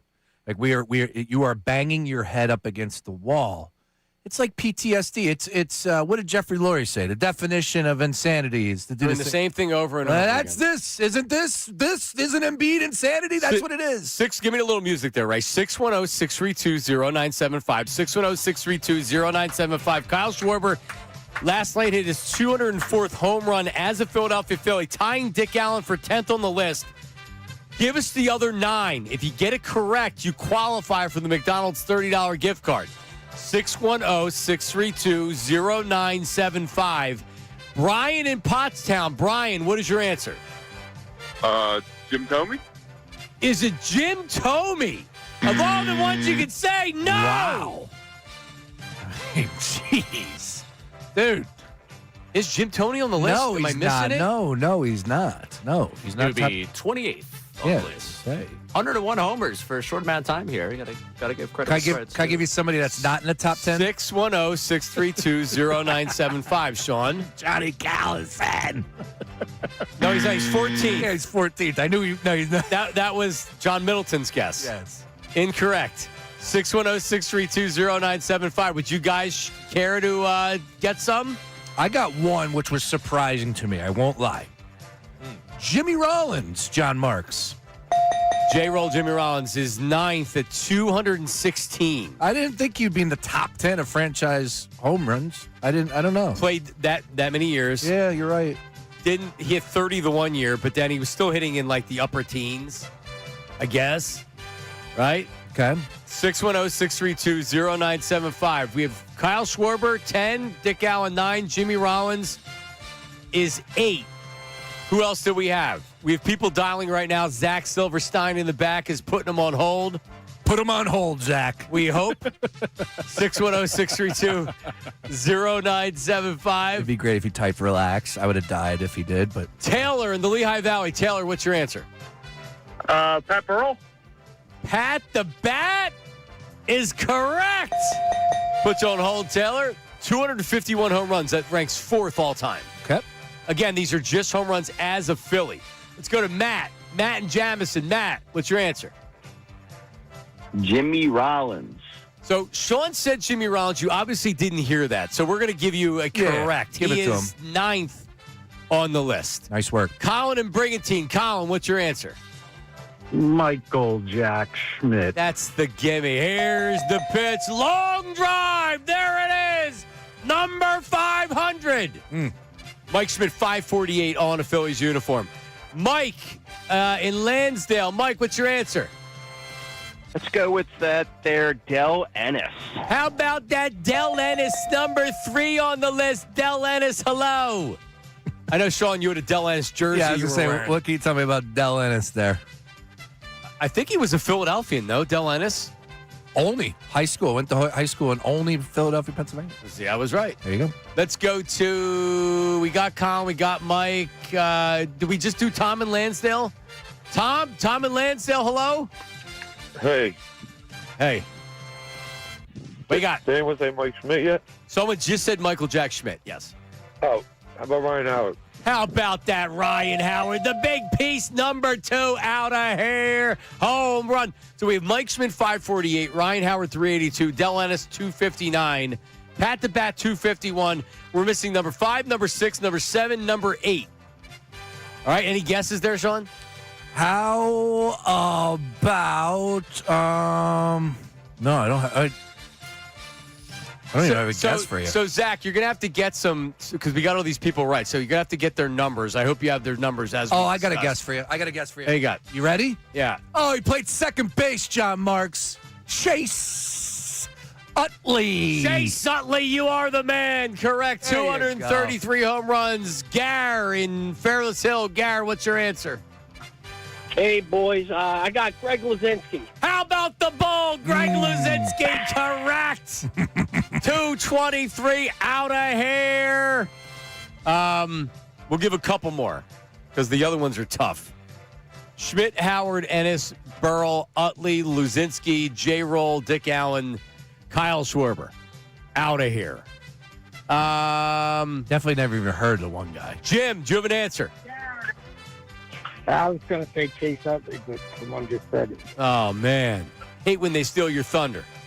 There we go. All right, do we have time for one more? Whoever that 610 area code is right there, we'll give it to you. If Zach can put you on hold. Put him on hold, Zach. Put him on hold, Zach. I'm going to give him one more shot. Yeah. I would assume that you wouldn't get it correct unless you looked it up. Yeah, that sounds about right. Now, I've never even heard of this one, dude. Doug in Havertown. Doug, final answer. Oh, shoot. You got 3 seconds. Sorry, somebody took mine. Oh, Doug, I'm sorry. All right, that's it. Chuck Klein was 5th, 243 home runs. Cy Williams, one of my favorite players. There you go. Cy Williams. That's it. 217. He's 8th. The Piano Man, Billy Joel. Cy Williams debuted in 1912. That Cy Williams could patrol the outfield better than most. Cy Williams was good, man. Did we put the analog clock back up yet or what? It's not going back up. Okay. Cy Williams hit 41 home runs in 1923. Damn. Yeah, it's a lot of home runs. There he is. Cy Williams, how about that? All right, we'll pick a winner during the break. Coming up, YouTube chat recap. We'll wrap it up with your Sixers conversation. It's Middays with Marks, 97.5. The season is over.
right, we're back. Middays with Marks. Ricky Bowen, Bill coming up next. A couple things before you two chat recap. Our children's illnesses have been well chronicled on the show. They don't have the hantavirus, do they? No, but we're going down. Oh, no. Who is it from the staff? Who would be most likely to get the hantavirus first? Somebody's got to be active in the streets, and I'm only looking at one man and one man only, and he's right across the glass from Ray? me. Yeah, if you're hanging out at a garage on Monday nights, and I look not so much the location, but if you're going out on a Monday night, yeah, I would put him at the top of the charts. I was inside last night. I was home. Last night. Yeah. What are you doing tonight? I was to Quizzo at a bar. There you go. Okay, good answer. I respect it. Yeah. I love I mean, it. I'm going Connor for the exact same reason that you went me. Yeah. I'm just picking him because I don't want to pick myself. Where's he at today?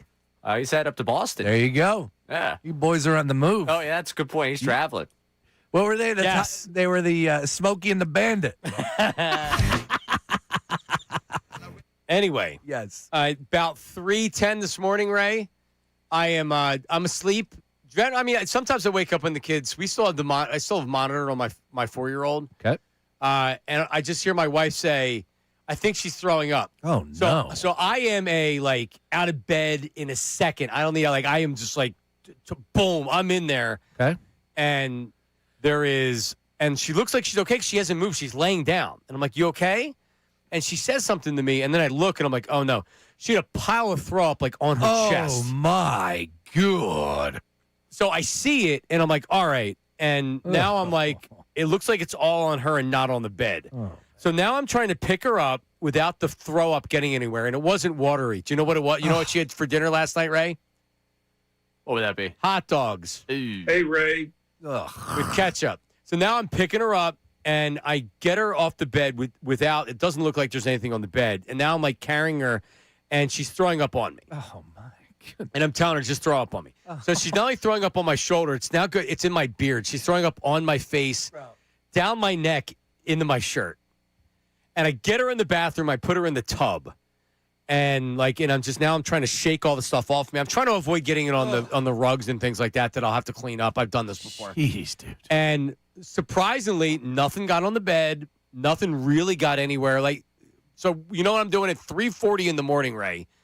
I am getting the throw up, hot dog throw up, and there was a lot. I'm showering it off of the clothes in the utility sink in the laundry room.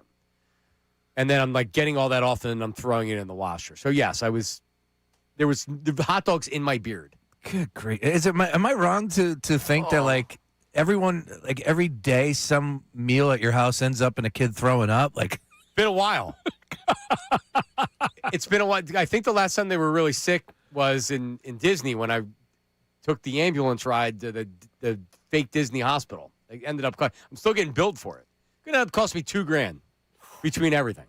Yep. On top of Disney. On top of Disney, which wasn't cheap. Right. Yep. Yeah. Oh man, do you keep plastic wrap on all your sofas? Are you old school? No. I mean, you might need to do. No, that. I have been thrown up so many times just this year.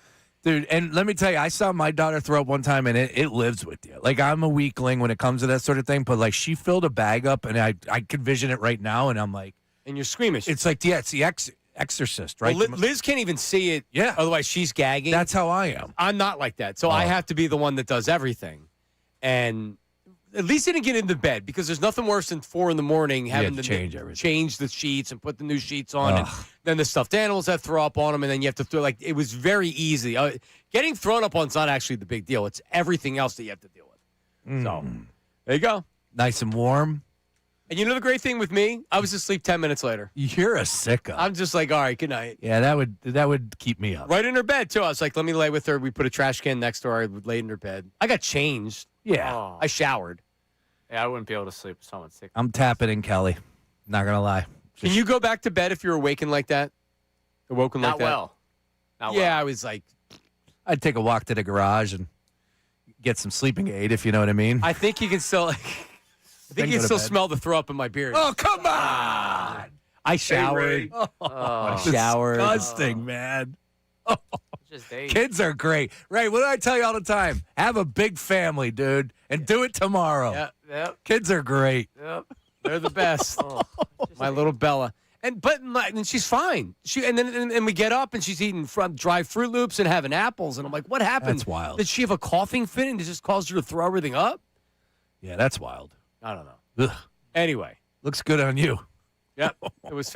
Next time I'm taking a selfie and I'm going to post it. Please, God. That's good content, though. We can put it on the Middays account. You tweet it directly from your account, and I'll mute the account for a day. I want no parts of this. I'm putting that on someone's timeline. Sensitive content. That's not my algorithm. Ugh. Let's get to the. Oh, yeah. Really? You don't like Roman showers, Ray? What is that? Oh, no, like I've when never someone heard throws that. up on you, yeah. I know what a golden shower is. Well, Never a Roman shower. No. Grief. No, Roman. I don't know.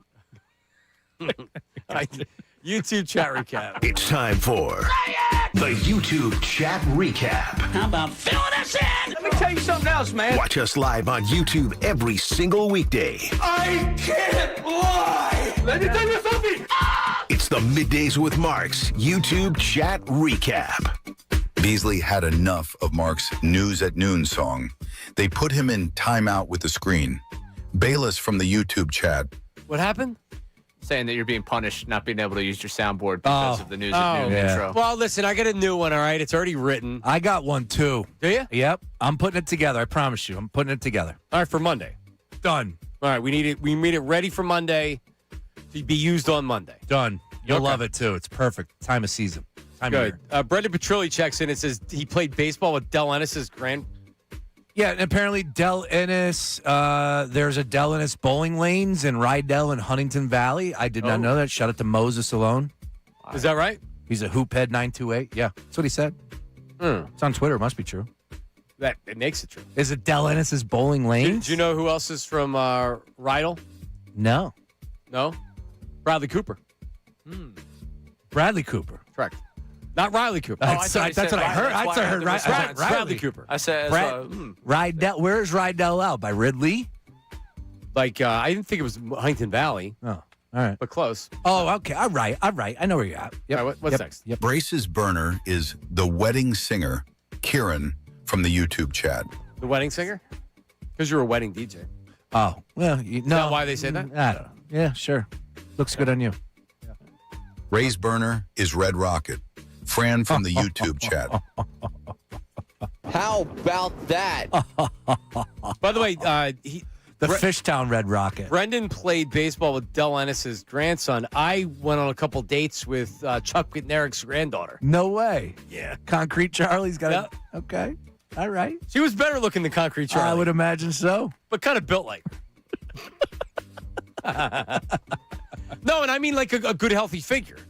I'm not saying she was a defensive lineman or anything like that or a center, but like she was stacked. Yeah. It's all right. Chuck. Not bad. I think they were from Harleysville, if I'm not mistaken. Because he was from Bethlehem, I think, Concrete Charlie. All right, what's next? Brace with the Venus shave. Joe from the YouTube chat. Yeah, I used my wife's razor today. We're getting a brand new bathroom, so everything's out of sorts. I get in the shower. I can't run back in to grab my razor because there's people in the house I don't know. So I just looked over, and it was there. It was either I don't shave the hair or shave the head, or I use my wife's Venus razor, and I did. Yeah, I've used my wife's razor before in the shower. Yeah, sure. This is a new blade. I also don't shave my entire face. If I shave my face, it's just going underneath, or I'm getting the back of the neck because the neck's gotten too hairy. I did it up. She uses mine. She's done her little area with my razor before. My Mach 5. Sometimes you got to do it. Yeah. You go Mach 5? Oh, it's a badass, yeah. Well, you do shave your head. Yeah. I just go disposable. Ooh. I don't need to shave my. I don't need to shave. I mean, we're in a different. I'm in a different stratosphere. Yeah, I shave every other day. Yeah. Ray, A lot. Ray, you have a lot of neck hair. Yeah, I do. Oh yeah. Do you shave it? I mean, yeah, I try. It's just hard. tough to get the angle, and then I'm afraid of taking something off the back here. Let me see that chest. What you got? What you got underneath? Let me see that chest. All right. Come on. That's you gotta pay for that show. Hey, Ray. Oh, you got it coming out the neck?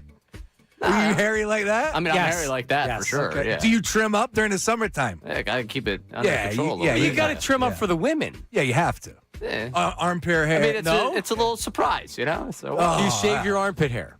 no. Oh, You don't trim your armpit hair? No. You have to. You have to. No. Yeah, Agreed. bro, you can't be having a bush hanging out in a tank top. Yeah, well, at least for me. Tank top. Yeah, you think I'm rocking tank tops? You see my build. No, I know. It's hot out there in the No, summer. I know, but if you don't have, there has to be an end date to your hair at some point. You just can't have it start, It's start at your end. eyebrows and go all the way down. Yeah, there is an end date. It's not coming out like that. Ray, do you have hairy nipples?